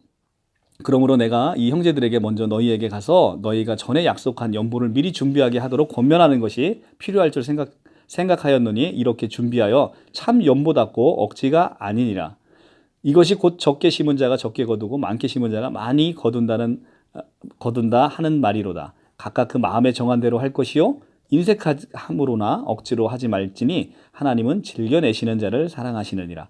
하나님이 능히 모든 은혜를 너희에게 넘치게 하시나니 이는 너희로 모든 일에 항상 모든 것이 넉넉하여 모든 착한 일에 넘치게 하려 하심이라. 자, 이거 이제 제가 지난번에 11조 강의하면서 봤던 본문이죠. 자, 우리가 이제 그 연보를 할 때 각각 마음에 정한 대로 할 것이고 인색함으로나 억지로 하지 말고 하나님은 즐겨내시는 자를 사랑하시느니라라고 하는 이 말씀을 꼭 기억해 두셔야 됩니다. 자, 기록된 바 그가 흩어 가난한 자들에게 주었으니 그의 의가 영원토록 있느니라. 함과 같으니라. 심는 자에게 씨와 먹을 양식을 주시는 이가 너희 심을 것을 주사 풍성하게 하시고 너희의 의의 열매를 더하게 하시리니 너희가 모든 일에 넉넉하여 너그럽게 연보를 함은 그들이 우리로 말미암아 하나님께 감사하게 하는 것이라. 자, 그렇죠. 교회에 많이 헌금이 쌓이면 그로 인해서 예수 그리스도의 향기가 드러나는 일에 귀하게 써야 되는 것이죠. 그러면 그로 인해서 많은 사람들이 하나님을 칭송하고 하나님을 찬양하고 하나님께 감사하는, 그래서 다시 예수 그리스도의 품으로 돌아올 수 있는, 그죠? 이런 것들로 우리가 이 연보를 잘 써야 된다라는 것입니다. 이 봉사의 직무가 성도들의 부족한 것을 보충할 뿐 아니라 사람들이 하나님께 드리는 많은 감사로 말미암아 넘쳤느니라. 이 직무로 증거를 삼아 너희가 그리스도의 복음을 진실히 믿고 복종하는 것과 그들과 모든 사람을 섬기는 너희의 후한 연보로 말미암아 하나님께 영광을 돌리고 또 그들이 너희를 위하여 간구하며 하나님이 너희에게 주신 지극한 은혜로 말미암아 너희를 사모하느니라. 말할 수 없는 그의 은사로 말미암아 하나님께 감사하노라. 자, 이렇게 감사로 끝납니다. 자, 그런데 이제 10장부터는 다시 고통의 편지로 넘어갑니다. 이게 뭐냐면 이제 8장과 9장은 이 사도 바울의 편지를 듣고 회개하고 다시 돌아온 것에 대한 감사, 그리고 헌금에 대한 감사, 이런 것으로 넘어오는데 다시 10장부터는 고통의 편지로 다시 넘어가서 그때 두 번째 방문했을 때에 바울이 당했던 고난, 그로 인한 바울의 또 고통, 이런 것에 대해서 좀 쓰고 있어요.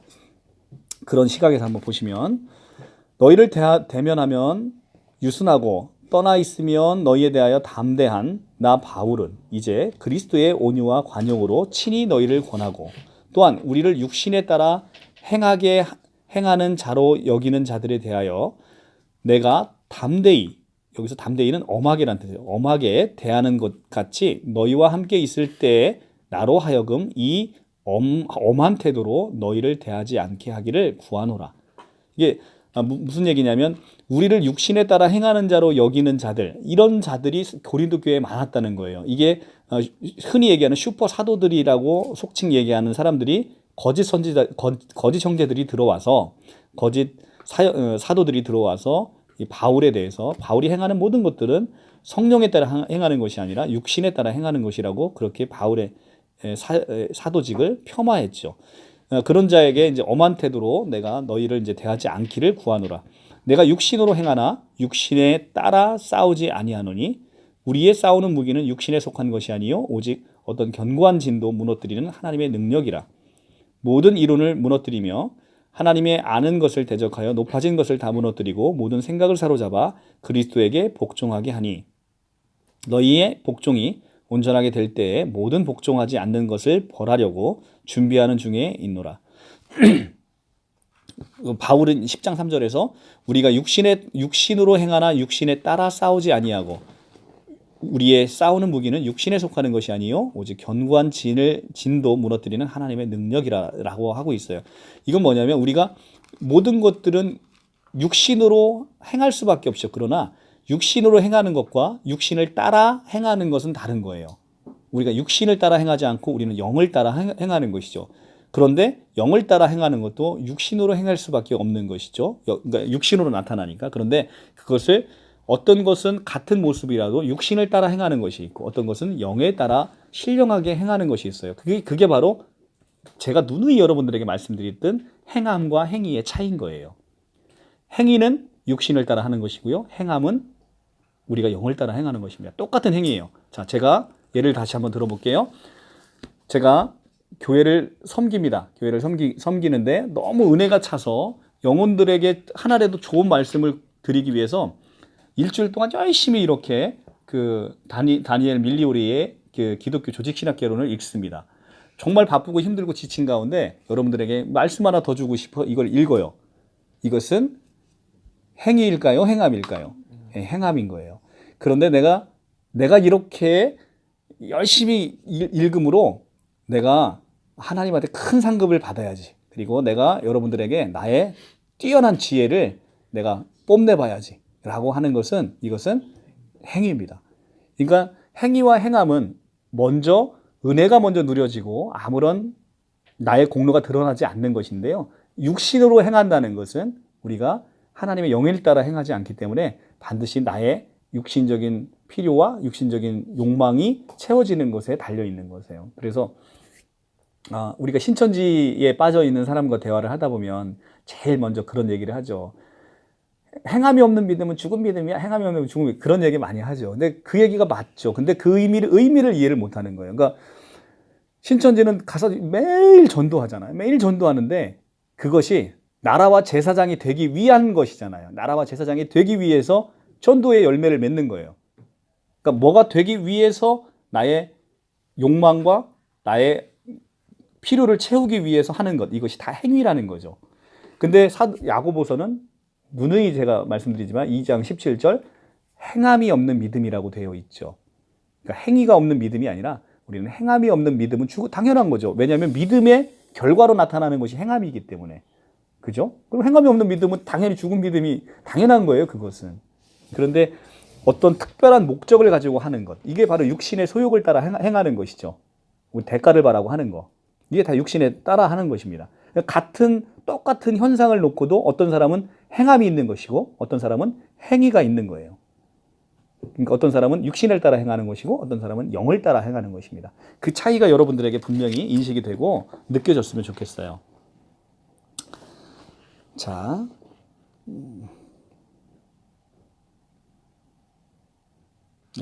7절 너희는 외모만 보는도다. 자, 여기서 너희는 외모만 보는도다라고 하는 것은 사도 바울의 자격지심이 상당히 깔려 있는 거예요. 사도 바울이 보면 외모가 좀 현찮았는 모양이에요. 우리 저기 지금 새로 가시는 목사님하고 비슷한 것 같아요. 흠모할 게 전혀 없는 거예요. 그래서 외모도 현찮고 언변도 되게 어눌했던 것 같아요.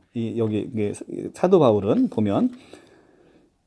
그래서 너희는 외모만 보는도다. 그러니까 외모가 너무 현찮다고 막 누가 그 슈퍼 사도들이 뭐라고 한 모양이죠. 만일 사람이 자기가 그리스도에게 속한 줄 믿을진데 자기가 그리스도에게 속한 것 같이 우리도 그러한 줄, 여기서 그러한 줄은 그리스도에게 속한 줄을 자기 속으로 다시 생각할 것이라. 이게 바로 제가 말씀드린 그거잖아요. 사람이 외모가 중요한 게 아니라 자기가 그리스도에게 속했음을 믿는다고 한다면 남도 그 안에 그리스도에게 속한 것 같이 우리도 그러한 줄, 그리스도에게 속한 줄을 그렇게 생각해야 된다는 거예요. 그래서 우리의 존귀함과 우리의 존엄성은 우리 자신에게 있지 않고 그 안에 있는 그리스도에게 있다는 거예요. 그러니까 어떤 모든 사람들에게 있어서도 우리가 그 사람들을 존귀하게 대하는 것은 그 안에 그리스도가 있기 때문에 그런 거예요. 그 안에 그리스도를 보면서 그 사람을 존귀하게 여겨줘야 된다는 거죠. 그러니까 그 사람이 존귀한 것보다 그 안에 계신 그리스도, 온 우주의 창조주, 내가 믿고 의지하는 바로 그분이 그 안에 계심으로 우리가 그 사람을 다 존귀하게 여겨줘야 된다는 것이죠. 주께서 주신 권세는 너희를 무너뜨리려고 하신 것이 아니요 세우려고 하신 것이니 내가 이에 대하여 지나치게 자랑하여도 부끄럽지 아니하니라. 이는 내가 편지들로 너희를 놀라게 하려는 것이 한 것 같이 생각하지 않게 하려 함이라.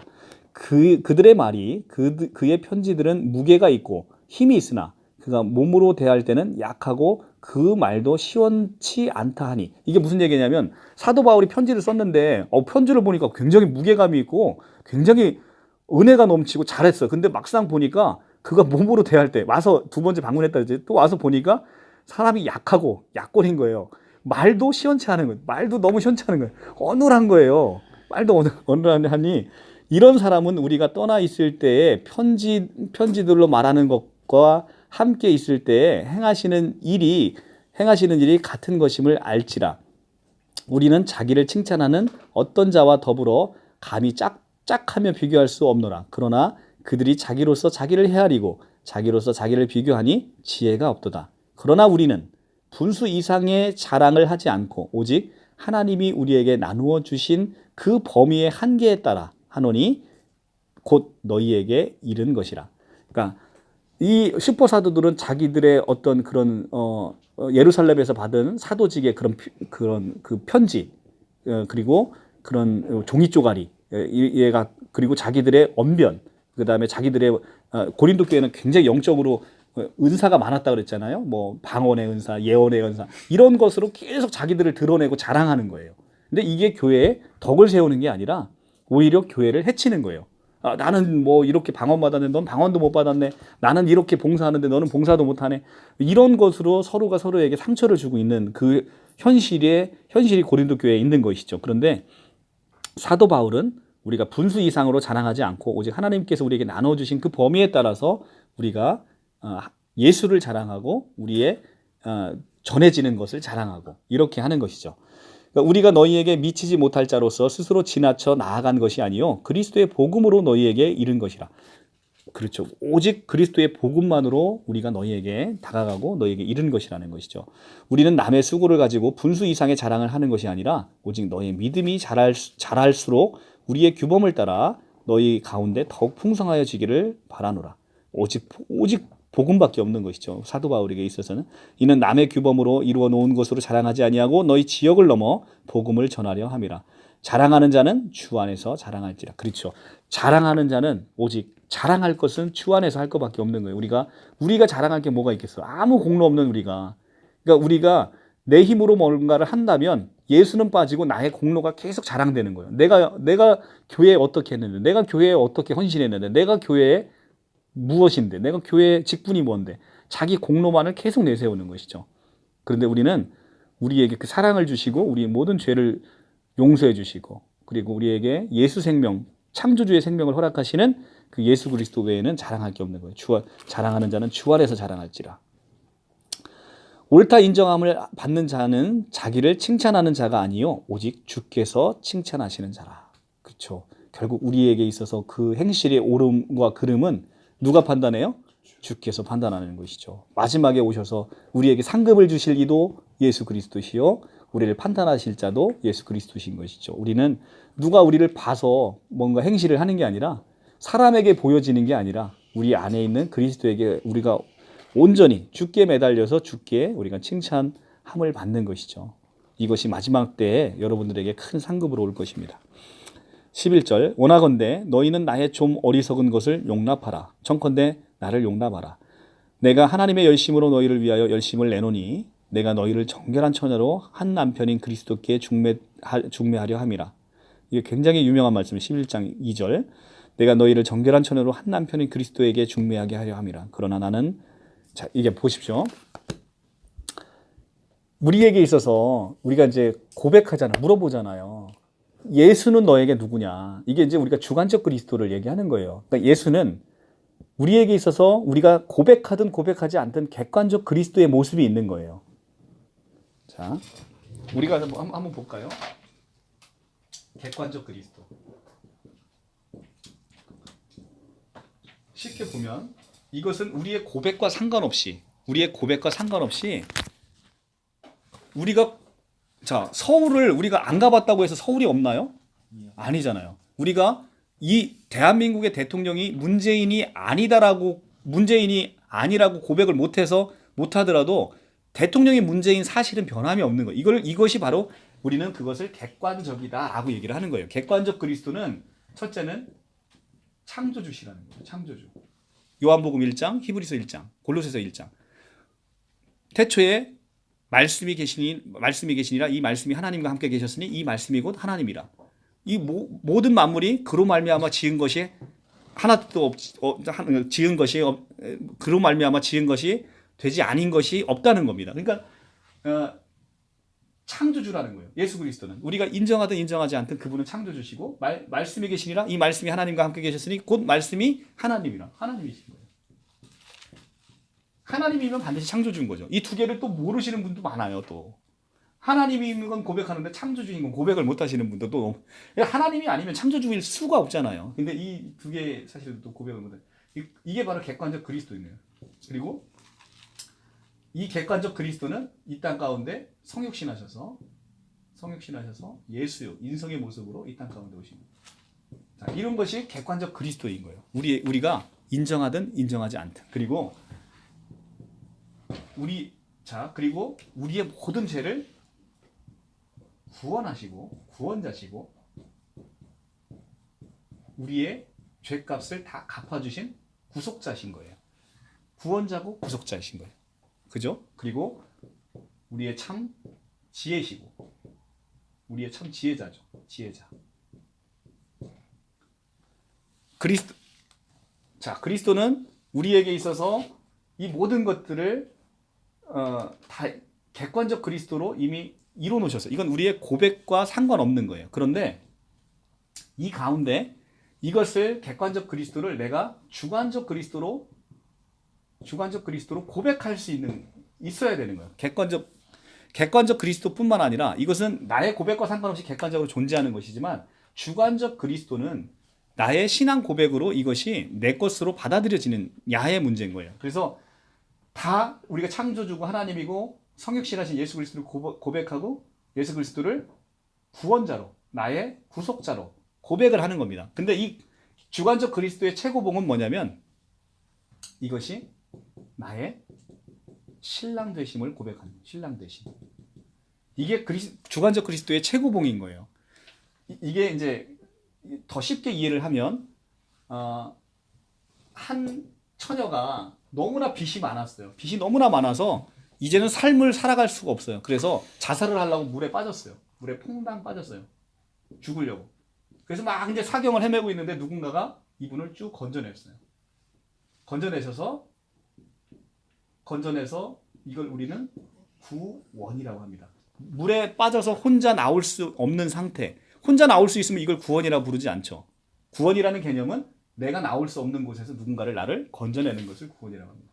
구원해서 냈더니 이 처녀가 왜 그렇게 극단적인 선택을 하려 합니까? 라고 물어보니까 나는 빚이 너무 많아서 살아갈 수가 없습니다. 나를 다시 그냥 원래대로 내비두십시오. 라고 했더니 이 구원하신 분이 그 여자의 빚을 다 갚아주십니다. 그것을 바로 우리는 구속이라고 합니다. 구속. 우리 교도소가는 이 구속하고는 개념이 다른 거잖아요. 그러니까 오히려 반대 개념인 거예요. 구속, 조직신학에서 구속은 해방을 얘기하는 겁니다. 우리가 빚의 노예가 된 1만 달란트 빚진 자인 우리를 1만 달란트 빚진 우리를 해방시켜 주는 거예요. 그래서 그걸 바로 구속이라고 해요. 근데 구속까지 해주신 이분이 우리와 우리에게 청혼을 해서 우리의 신랑이 되신 거예요. 근데 이 신랑이 어떤 신랑이냐면 내가 여태까지 나는 1만 달란트 빚진 그 정말 빚의 노예가 된 사람이었는데 이 신랑은 온 우주를 가지신 땅 부자. 온 우주를 다 자기 것으로 소유하신 그분이 나의 신랑이시라는 거예요. 그래서 지금 사도 바울이 그 얘기를 하는 거예요. 내가 너희를 정결한 처녀로 한 남편인 그리스도에게 중매하려 함이로다. 자, 우리는 이제는 구원받고 구속받아서 정결한 처녀로 누구에게? 예수 그리스도에게, 신랑 되신 예수 그리스도에게 우리가 시집가는, 우리로서는 그러니까 성경에서의 성별은 모두 여성으로 표시되는 거예요. 신부. 우리는 남자든 여자든 다 이 신부에 들어가는 거예요. 그래서 신랑 되신 예수 그리스도와 우리가 혼인잔치를 맺게 되는 것이죠. 그래서 우리의 주관적 그리스도의 마지막 고백은 신랑 되신 예수 그리스도인 거예요. 그래서 나중에 이제 우리가 이런 스토리가 있다고 생각을 해보시면 나중에 어떤 사람이 물어보잖아요. 당신 남편은 어떤 분이에요? 라고, 그러니까 이 사람이 누구예요? 라고 물어볼 때, 이 사람이 누구예요? 물어볼 때 어떤 사람이 이제 물어봅니다. 처음 사람이. 그러면 이분은 나의 신랑입니다. 이렇게 소개를 하지. 물론 이제 자세히 물어보면 이 과정을 연결하겠지만 결국은 최종 종착지는 뭐예요? 신랑. 그러니까 이분이 내가 예수를 소개할 때 그분은 너에게 누구십니까? 라고 할 때 이분은 나의 신랑이십니다. 이렇게 소개가 되는 거죠. 그래서 당연히 예수는 우리에게 구원자고 구속자지만 우리에게 궁극적인 것은 예수 그리스도는 나의 신랑 되시고 그 다음에 나의 생명 되시는 거예요. 그래서 우리는 나의 생명 되시고 나의 신랑 되신 예수 그리스도까지 주관적 그리스도가 나아가서 고백이 되어져야 된다는 것이죠. 근데 우리가 우리도 그냥 육신의 모습으로 그렇잖아요. 우리 딸 가진 부모, 진짜 뭐 재벌집에 시집 가면 그냥 좋을 것 같잖아요. 그냥 우리가 육신의 모습으로 생각해도. 근데 정작 온 우주를 가지신 그분이 우리 신랑이라는 거예요. 우리 신랑. 모든 것 다 가지신 그분이. 이 놀라운 것. 그리고 하나님은 예수 그리스도께서 제가 이제 굉장히 좋아하는 말씀 중에 한 말씀이 바로 이 말씀이에요. 우리가 고린도전서 1장 30절에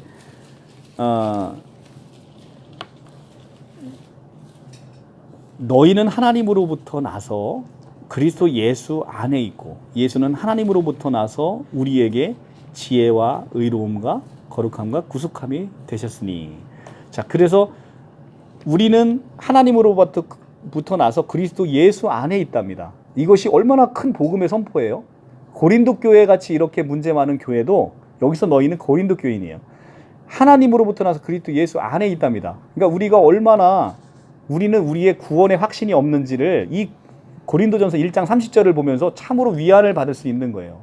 그러니까 우리는 우리의 모습을 보면 늘 구원에서 멀어져 있는 것 같잖아요. 그런데 선포하지 않습니까? 하나님으로부터 나서 그리스도 예수 안에 있답니다. 지금. 그러니까 우리는 우리가 늘 죄 짓는 우리의 모습, 살아있는 우리의 모습이 너무나 형편없으니까 우리가 이 구원의 확신이 없는데, 이 구원의 확신이 없다 보니까 자꾸 이 교회에 가면 구원이 있을까? 저 교회에 가면 구원이 있을까? 왜냐하면 자기 모습과 들리는 말씀이 너무나 이게 일치하지 않고 복음의 메시지로 들리지 않으니까. 그런데 우리는 정작 하나님으로부터 나서 그리스도 예수 안에 있다는 거예요. 그래서 예수는 하나님으로부터 나와서 우리에게 지혜가 되시고 우리의 의로움이 되시고 거룩함이 되시고 구속함이 되셨다는 거예요. 여기 이제 원어 성경은 구속이 맞아요. 구속함이 되셨다는 거예요. 그래서 지혜와 의로움과 거룩함과 구속함이 되죠. 그러니까 우리의 지혜, 우리의 의로움, 우리의 거룩함, 우리의 구속함, 우리의 모든 것 되신 것은 바로 예수 그리스도가 우리의 본질이다. 우리의 본질이다라는 말씀을 하고 있어요. 그런데 11장 3절 그런데 뱀이 그 간계로 하와를 미혹하는 것 같이 너희 마음이 그리스도를 향하는 진실함과 깨끗함에 떠나 부패할까 두려워하노라. 만일 누가 와서 우리가 전파하지 아니하는 다른 예수를 전파하거나 혹은 너희에게 받지 아니한 다른 영을 받게 하거나 혹은 너희가 받지 않은 다른 복음을 받게 할 때 너희가 잘 용납하는구나. 자, 여기 4절에서 보면 알 수 있지만 뭘 조심해야 돼요? 다른 예수, 다른 영, 다른 복음. 우리가 이것을 조심해야 되는 것이죠. 자, 그러면 우리가 전하지 않은 다른 예수, 다른 영, 다른 복음을 전하면 갈라디아에서 나오죠. 천사라도 저주를 받을지어다 이렇게 얘기를 하잖아요. 그러니까 사도 바울이 전한 그 복음 외에는 복음이 없다는 거예요. 다른 영, 다른 복음, 다른 영. 그런데 2000년 후에 나오는 다른 실상 복음을 갖고 나온 사람들은 사도 바울이 그때 당시에 실상을 가르쳤어요? 가르쳤겠어요? 안 가르쳤겠어요? 계시록의 실상이 그때 있었겠어요? 없었겠어요? 2000년 전에 과천 땅에서 나온 이만희 초계장이 그때 나와서 무슨 오평호랑 싸워서 이길 게 사도 바울이 가르쳤겠어요? 안 가르쳤겠어요? 당연히 안 가르쳤지. 그러니까 그건 그러면 그게 무슨 복음이에요? 다른 복음인 거예요. 다른 영이고 다른 복음, 다른 예수인 거예요. 그러니까 우리가 성경에서 요거만 알아도 이미 우리의 그러니까 이 사도 바울이 얘기하는 것은 성경에서 이미 예수 그리스도의 십자가의 죽으심과 부활 승천으로 우리의 계시는 예수 그리스도의 계시는 그리스도로 말미암아 최종됐다는 거예요. 최종성이라는 거예요. 그리스도의 최종성. 그게 바로 히브리서 1장에 나오잖아요. 히브리서 1장 한번 보고 갈까요? 너무 귀한 말씀이죠. 너무 귀한 말씀. 히브리서 1장 353쪽. 히브리서 1장. 옛적에 선지자들을 통하여 여러 부분과 여러 모양으로 우리 조상에게 말씀하신 그 하나님이 이 모든 날 마지막에는 아들을 통하여 우리에게 말씀하셨으니 이 아들을 만유의 상속자로 세우시고 그로 말미암아 모든 세계를 지으셨느니라. 이 모든 날 마지막에는 누구를 통해서? 아들을 통해서. 아들의 최종성. 이거는 자 마태복음 21장으로 넘어가 볼까요? 마태복음 21장에도 또 나와요. 마태복음 21장. 마태복음 21 34페이지. 21장 33절. 포도원의 농부의 비유인데요. 자, 36조 포도원의 농부의 비유 보면 자, 34절에 보면 열매를 거둘 때 가까움에 그 열매를 받으려고 누구를 보내요? 자기 종들을 농부에게 보내요. 근데 그 농부들이 종을 잡아 하나는 심히 때리고 하나는 죽이고 하나는 돌로 쳤거늘 다시 다른 종들을 처음보다 많이 보내니 그들에게도 또 그렇게 농부들이 악하게 합니다. 그 다음에 37절에 후에 자기 아들을 보내며 이르되 그들이 내 아들을 존대하리라 하였느니라.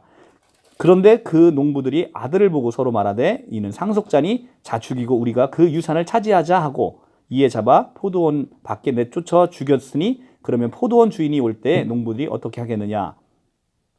그들이 말하되 그 악한 자를 진멸하고 포도원에는 제때 열매를 바칠 만한 다른 농부들에게 세 줄지어다. 이렇게 되어 있잖아요. 그러니까 마지막에 주인이 오기 전에 마지막으로 보내는 사람은 누굴 보내는 거예요? 자기 아들을 보내는 거예요. 그러니까 종을 보내고 이게 종을 보냈다는 것은 옛날에 지금 히브리서 1장에서 나온 것처럼 옛적에 선지자들을 통하여 우리 조상들에게 여러 모양으로 말씀하신 그 하나님이 마지막 때는 누구를 통해서?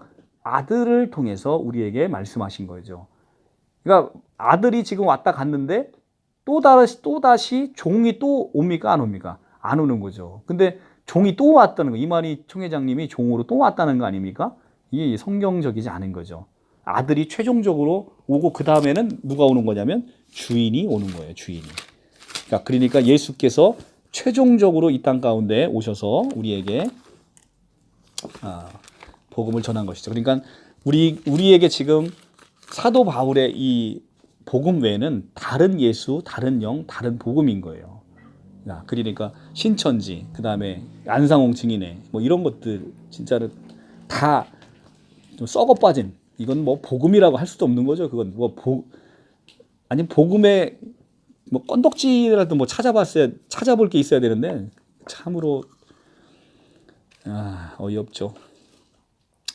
나는 지극히 크다는 사도들보다 부족한 것이 조금도 없는 줄 생각하노라. 내가 비록 말에는 부족하나 지식에는 그렇지 아니하니. 자, 얼마나 말을 못했으면 이렇게 말에는 부족하나 지식에는 그렇지 아니하니 이것을 우리가 모든 사람 가운데 모든 일로 너희에게 나타내었노라.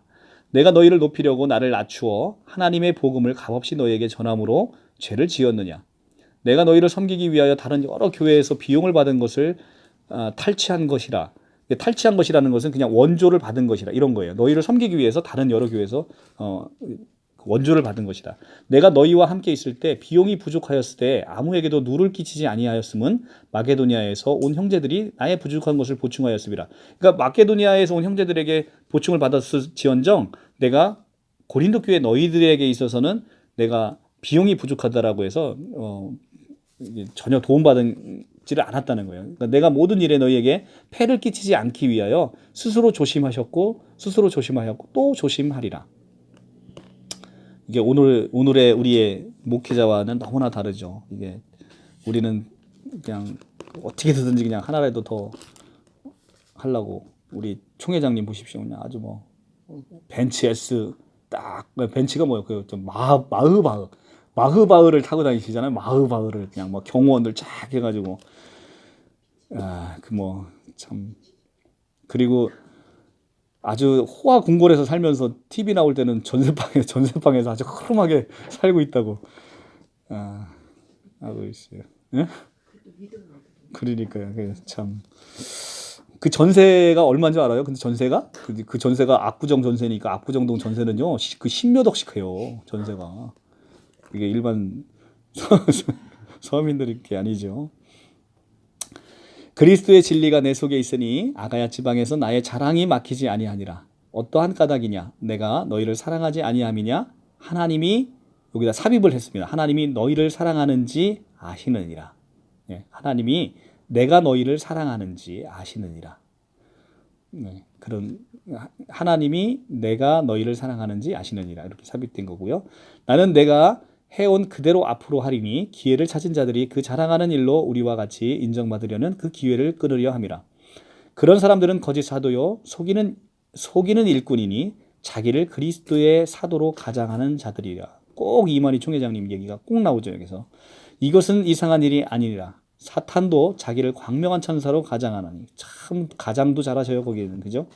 완전히 사탄이 광명한 천사로 가장한다는 거. 그러니까 우리가 분별하기 어렵다는 겁니다. 그러므로 사탄의 일꾼들도 자기를 의의 일꾼으로 가장하는 것이 또한 대단한 일이 아니니라. 그들의 마지막은 그 행위대로 되리라. 불구덩이로 들어가는 거죠. 뭐 이 거짓 선지자는 불구덩이에서 아주 강력하게 타 죽는다고 요한계시록에 나와 있죠.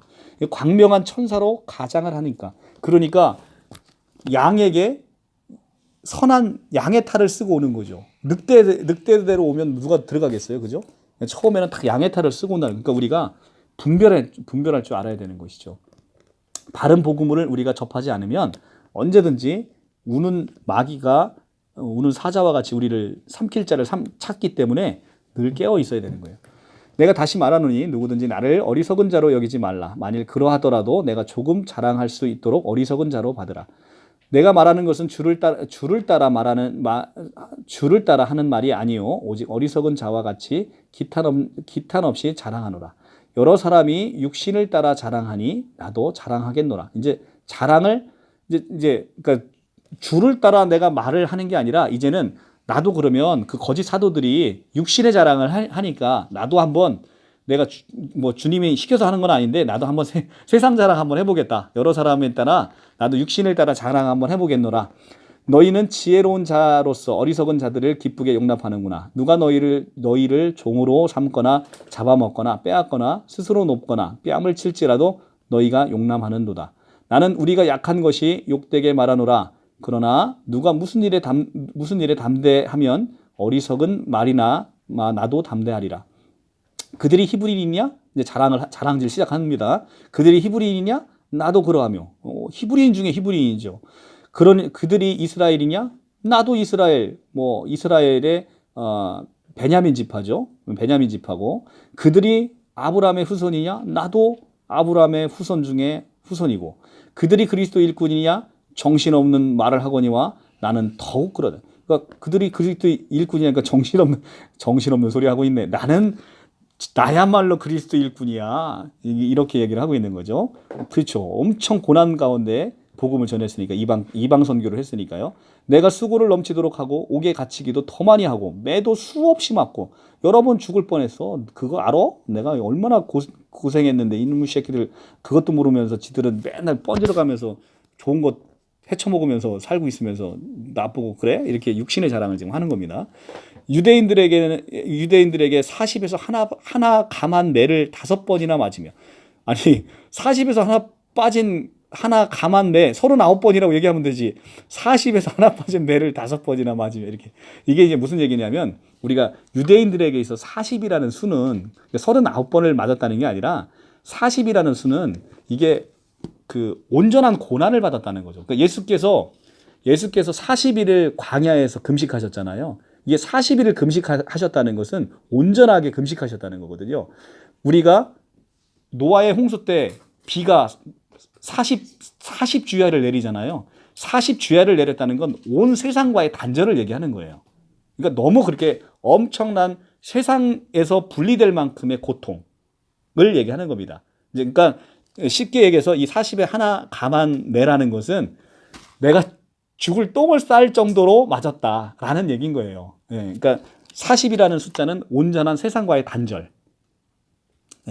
그거를 얘기하고 있으니까. 그러니까 성경에서 유대인들에게 있어 숫자는 굉장히 그런 의미적인 숫자가 있는 거예요. 그러니까 다 일맥상통하잖아요. 그죠? 그러니까 7이라는 숫자는 완전수기 때문에 성령을 얘기할 때 항상 7이 나오잖아요. 7. 그죠? 그리고 온전수기 때문에 너희가 7번씩 70번이라도 용서하라. 이게 그러니까 7, 7, 4, 9, 490번 용서하라는 거예요? 그리고 491번째는 귀시하되기로 한번 내치라는 얘기가 아니잖아요. 온전히 용서하라. 예수께 물어보니까 우리가 어느 정도 용서하리까 하니까 7번씩 70번씩 용서해라 이렇게 얘기를 했다는 성경 구절이 있어요. 청년부. 그러니까 그 얘기를 듣고 그걸 고지고대로 성격하면 내가 490번을 끝까지 참는 거예요. 숫자를 세는 거죠. 491번째 그냥 귓보라지를 날리라 이런 얘기가 아니라 7번씩 70번이라는 것은 정말 완전하게 용서하라는 거예요. 그 7이 완전수기 때문에. 이 40도 그런 거예요. 그러니까 죽을 똥을 싸게 맞았다는 거예요. 3번 태장을 맞고 1번 돌로 맞고 3번 파선하고 일주일을 깊은 바다에 지냈으며 여러 번 여행하면서 강의 위험도, 강도의 위험도, 동족의 위험도, 이방인의 위험도, 시인의 위험과 광야의 위험과 바다의 위험과 거짓 형제 중에 위험을 당하고 또 수고하며 애쓰고 여러 번 자지 못하고 줄이며 목마르고 여러 번 굶고 춥고 헐벗었노라. 이외의 일은 고사하고 아직도 날마다 내 속에 눌리는 일이 있으니 곧 모든 교회를 위하여 염려하는 것이라. 진짜로 목자죠. 우리 시대에 이런 목자가 있으면 교회가 부흥하지 않을 수가 없죠. 누가 약하면 내가 약하지 아니하며 누가 실족하게 되면 내가 애타지 아니하더냐. 그렇죠. 누가 실족할까 봐 애타는 이런 목자. 내가 부득불 자랑할진대 내가 약한 것을 자랑하리라. 내가 약한 것을 부득불 자랑할진대 내가 약한 걸 자랑한다는 거예요. 주 예수의 아버지 영원히 찬송할 하나님이 내가 거짓말 아니하는 것을 아시니라. 그렇죠. 그러니까 앞에서 내가 육신적인 자랑을 육신에 따라 자랑을 합니다. 그런데 이제는 내가 부득불 자랑할진대 내가 약한 것을 자랑하리라. 그리고 내 주 예수께서 내가 거짓말 아니하는 것을 아시느니라. 다메섹에서 아레다 왕의 고관이 나를 잡으려고 다메섹 성을 지켰으나 나는 광주리를 타고 들 창문으로 성벽을 내려가 그 손에서 벗어났노라. 자, 그리고 이제 12장에서 두 가지에 대해서 아까 이제 그런 어떤 외모적인 부분 그리고 육신을 따라 행한다라고 사도 바울을 책망하는 부분 그리고 또 하나는 이제 12장에서 이제 슈퍼 사도들이 자기들의 놀라운 그 영성을 자랑질 하잖아요. 자기들이 뭐 예언의 영, 그다음에 방언의 영, 뭐 이런 것들을 해서 고린도전서에 계속해서 문제를 야기하고 있는데 이제는 그러면 이제는 육신의 모습으로 했으니까 이제는 영적인 모습, 내가 얼마나 신령한 것을 받았는지를 이제 한번 자랑질 해볼까? 이제 하면서 이제 나오는 거예요. 12장 무익하나마 내가 부득불 자랑하노니 여기서 나오는 게 무익하나마 이 무익하나 이게 니네가 자랑질 하니까 내가 그냥 내가 어떤 사람인지 나도 자랑하는데 이건 무익한 거예요. 무익하다. 우리가 이렇게 자랑질 하라는 게 아니라 무익하나마 내가 부득불 자랑하노니 주의 환상과 계시를 말하리라. 내가 그리스도 안에 있는 한 사람을 아노니 그는 14년 전에 셋째 하늘에 이끌려 간 자라. 이거는 이제 제가 지난번 말씀드렸지만 내가 그리스도 안에서 한 사람을 안다. 여기서 내가는 사도 바울이에요. 근데 여기서 한 사람을 아노니라는 이 한 사람이 누구냐면 이것도 사도 바울이에요. 그러니까 이건 문학적인 표현인 거예요.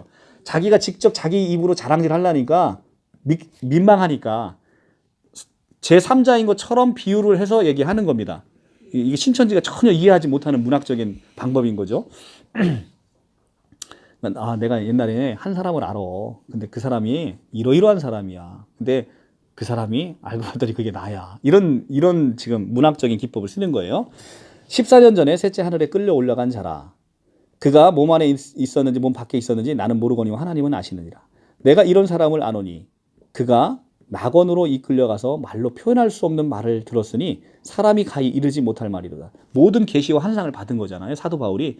그래서 사도 바울이 예수의 제자가 아님에도 복음의 깊은 진리를 알 수 있는 게 환상과 계시를 받았기 때문에 알고 있는 거예요. 그래서 그걸 받고 나서 바로 3년 동안 광야에서 계속 기도해서 그 계시를 받으면서 계시를 받고 나서 예수의 제자, 수제자인 베드로와 야고보를 찾아서 자기가 받은 계시가 맞는지 생전에 예수께서 이렇게 가르쳤고 이런 행적이 있었는지를 하나하나 맞춰보잖아요.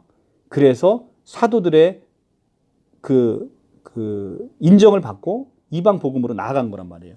그러니까 그 계시를 받은 얘기를 하는 거예요. 내가 이런 사람을 위하여 자랑하겠으나 나를 위하여 약한 것들 외에는 자랑하지 아니하리라. 내가 만일 자랑하고자 하여도 어리석은 자가 되지 아니한 것은 내가 참말을 함이라. 그러나 누가 나를 보는 바와 내게 듣는 바에 지나치게 생각할까 두려워하여 그만두노라. 여러 계시를 받은 것이 지극히 크므로 너무 자만하지 않게 하려고 내 육체의 가시 곧 사탄의 사절을 주셨으니 이는 나를 쳐서 너무 자만하지 않게 하려 하심이라. 받은 계시가 얼마나 놀랍고 큰지 그걸 가만두면 너무 자만해서 정말 이 계시를 가지고 정말로 온 세상을 그냥 휘젓는 사람이 될까봐 사탄의 사자, 그러니까 이제는 하나님을 의지해서 살아가는 인생을 만들어 주도록 몸에 병을 주었다는 거예요. 그래서 이것을 내게서 떠나가기를 하기 위해서 내가 3번 주께 간구하였더니, 그러니까 이 병을 치료해달라고 그렇게 간구했는데 나에게 이르기를 내 은혜가 내게 족하도다. 이는 내 능력이 약한 데서 온전하여 짐이라 하신지라. 그러므로 도리어 크게 기뻐함으로 나의 여러 약한 것들에 대해 자랑하리니 이는 그리스도의 능력이 내게 머물려 하려 함이라. 그러므로 내가 그리스도를 위하여 약한 것들과 능력과 궁핍과 박해와 곤고를 기뻐하노니 이는 내가 약한 그때에 하나님은 강함이라. 내가 약한 그때에 강함이라. 너무나 아름다운 얘기죠. 내가 약한 그때, 그러니까 내가 강하면 하나님이 내 안에 서실 데가 없는 거예요. 내가 약해야 하나님이 그 안에 역사하시고 하나님의 강함이 드러난다는 거죠. 우리가 할 것은 그리스도를 위해서 우리의 약한 걸 자랑할 것밖에 없는 거예요. 내가 능력받고 궁핍하고 지금 박해받고 공고받고. 그러니까 우리 신천지 피해자 가족분들은 정말 교회에서 당당하셔야 되는 거예요. 당당하죠.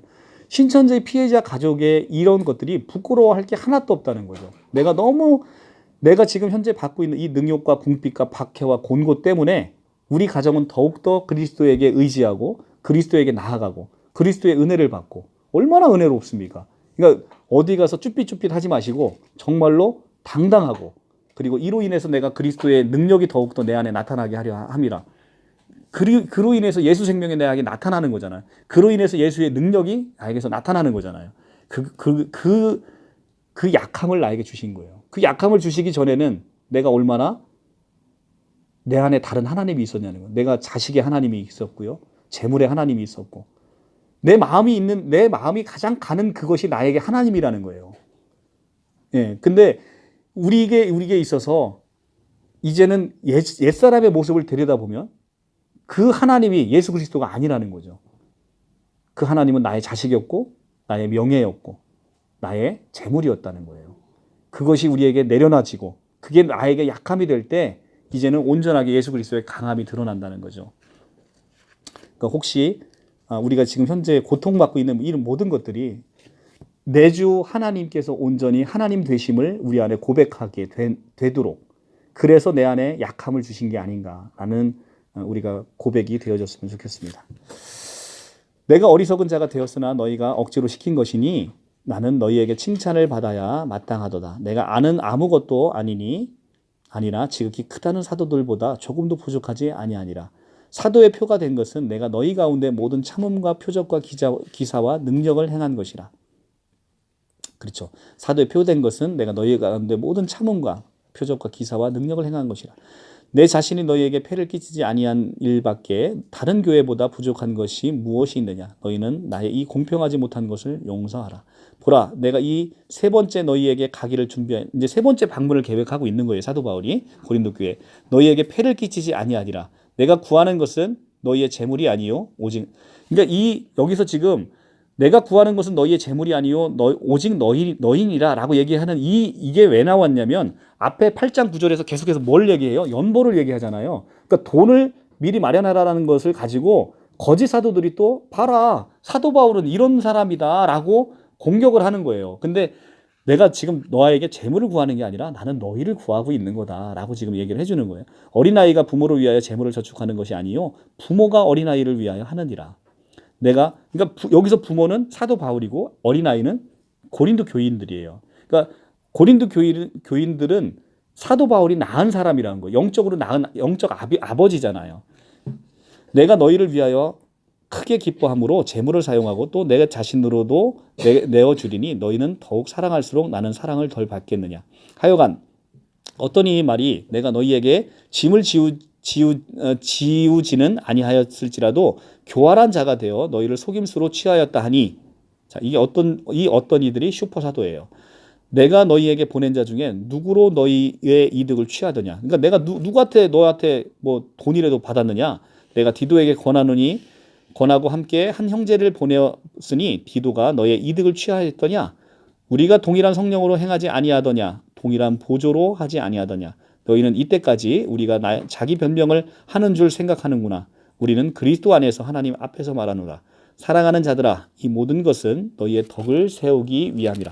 그러니까 우리는 그리스도 안에서 하나님 앞에서 말하는 것이고, 사랑하는 자들아, 이 모든 것은 너희 덕을 세우기 위해 함이라는 것입니다. 내가 갈 때 너희를 내가 원하는 것 같이 보지 못하고 또 내가 너희에게 너희가 원하지 않는 것과 같이 보일까 두려워하며 또 다툼과 시기와 분냄과 당짓는 것과 비방과 수군거림과 거만함과 혼란이 있을까 두려워하고 또 내가 다시 갈 때 내 하나님이 나를 너희 앞에 낮추실까 두려워하고 또 내가 전에 죄 지은 여러 사람의 그 행한 바 더러움과 음란함과 호색함과 회개하지 아니함 때문에 슬퍼할까 두려워하노라. 그러니까 세 번째 갈 때 너희가 이렇지 않도록 너희가 회개하고 다시 그리스도의 품 안으로 돌아오라라는 권면을 하고 있는 겁니다. 내가 이제 세 번째 너희에게 가리니 두세 증인의 입으로 말마다 확정하니라. 내가 이미 말하였거니와 지금 떠나 있으나 두 번째 대면하였을 때 같이 전에 죄 지은 자들과 그 남은 모든 사람에게 미리 말하노니 내가 다시 가면 용서하지 아니리라. 이제는 계속해서 그러면 이제는 사도의 권위로 그들을 징벌하겠다는 겁니다. 이는 그리스도께서 내 안에서 말씀하시는 증거를 너희가 구함이니 그는 너희에게 대하여 약하지 않고 도리어 너희 안에서 강하시니라. 자, 그리스도께서는 내 안에 말씀하시니 증거를 너희가 구함이니 그는 너희에게 대하여 약하지 않고 도리어 너희 안에서 강하신다라는 겁니다. 그리스도께서 약하심으로 십자가에 못 박히셨으나 하나님의 능력으로 다시 살아계시니 우리도 그 안에서 약하나 너희에 대하여 하나님의 능력으로 그와 같이 살리라. 너희는 믿음 안에 있는가? 너희 자신을 시험하고 너희 자신을 확증하라. 예수 그리스도께서 너희 안에 계신 줄을 너희가 스스로 알지 못하느냐? 그렇지 않으면 너희가 버림받은 자니라.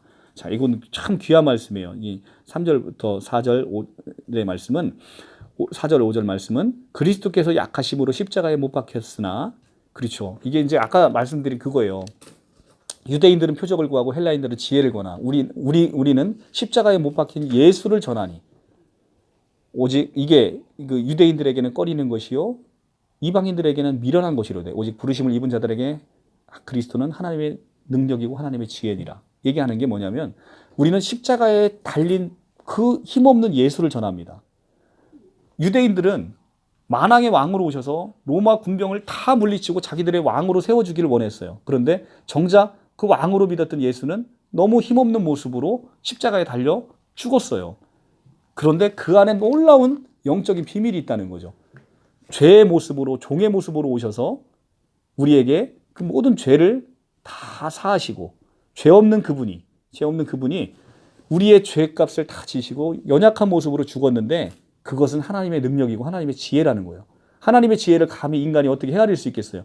그로 인해서 그냥 유대인 너희뿐만 아니라 온 세계를 구원하고자 하는 하나님의 크신 계획이 그 십자가 안에 있다는 거예요. 그 십자가 안에. 근데 사람의 눈으로 보면 그것이 너무나 나약해. 우리는 그런 하나님을 기대하잖아요. 막 한꺼번에 와서 온 악한 걸 다 쓸어버리고 세상을 받는. 근데 그것은 곧 재림의 때 다시 온다는 거예요. 그런데 우리를 그 안에 구원하시기 위해서 그 약한 모습으로 오셨다는 거예요. 그런데 하나님의 이 약하심은 오히려 하나님의 능력, 하나님이 십자가에 못 박혔으나 그 하나님의 능력으로 살아계시니 우리가 그 안에서 약하나 너희에 대해서는 하나님의 능력으로 살기라. 너희는 믿음 안에 있는가? 너희 자신을 시험하고 또 확증하라는 겁니다. 그리스도 안에 너희 안에 계신 줄 너희가 스스로 알지 못하느냐? 그리스도께서 우리 안에 계시죠. 그러니까 우리가 성전이죠. 이 안에 있지 않으면 우리가 버림받은 자잖아요. 우리가 버림받은 자가 되지 아니하는 것을 너희가 알기를 내가 바라고 우리가 하나님께로 너희로 악을 조금도 행하지 않게 하시기를 구하노니 이는 우리가 옳은 자임을 나타내고자 함이 아니라 오직 우리는 버림받은 자 같을지라도 너희는 선을 행하고자 함이라. 그러니까 우리가 버림받은 자 같을지라도라는 것은 우리가 인정받지 못할지라도 너희가 선을 행하고자 함이라, 이런 뜻이에요. 우리는 진리를 거슬러 아무것도 할 수 없고 오직 진리를 위할 뿐이니 우리가 약할 때 너희가 강한 것을 기뻐하고 또 이것을 위하여 구하니 곧 너희가 온전하게 되는 것이라. 그러니까 우리가 정말로 핍박받고 약해지고 고난받아도 너희가 바로 세워지고 너희가 온전하여지는 것을 우리가 구한다라는 얘기입니다. 그러므로 내가 떠나 있을 때 이렇게 쓰는 것을 대면할 때 주께서 너희를 넘어뜨려 하지 않고 세우려 하여 내게 주신 그 권한을 따라 엄하지 않게 하려 함이라. 마지막으로 말하노니 형제들아 기뻐하라. 온전하게 되며 위로를 받으며 마음을 같이하여 평안할지어다. 사랑과 평강의 하나님이 너희와 함께 계시니 거룩하게 입맞춤으로 서로 문안하라. 모든 성도가 너희에게 문안하느니라. 주 예수 그리스도의 은혜와 하나님의 사랑과 성령의 교통하심이 너희 무리와 함께 있을지어다. 여기에서 삼위일체 하나님이 나타나시죠. 주 예수 그리스도의 은혜와 우리 성부 하나님의 사랑과 성령 하나님의 교통하심이 이 13장 13절에 삼위일체로 나타나는 것이죠. 그래서 우리는 이 삼위일체 하나님의 굳건한 신앙으로 나아가서 우리 안에 이 삼위 하나님이 온전히 내 안에 함께 하심으로 우리가 하나님의 아들이 되셨다는 놀라운 복음의 선포가 계속해서 우리 가운데 계속 있어지기를 소원합니다. 자, 고린도 후서 이렇게 다 마쳤고요. 다음 시간부터는 우리가 광고 드린 대로 이제는 조직신학, 정말 우리 청년부나 우리 이제 신앙생활 하신 지 얼마 안 되신 분들에게 있어서 이 조직신학은 아주 귀합니다. 그래서 우리가 제일 먼저 이제 그러면 아주 기본적인 것부터 가요. 과연 성경은 어떻게 기록됐는지, 그리고 성경은 참으로 믿을 만한 것인지, 그리고 성경에서 나타나는 하나님은 도대체 무엇인지, 그걸 이제 신론이라고 합니다.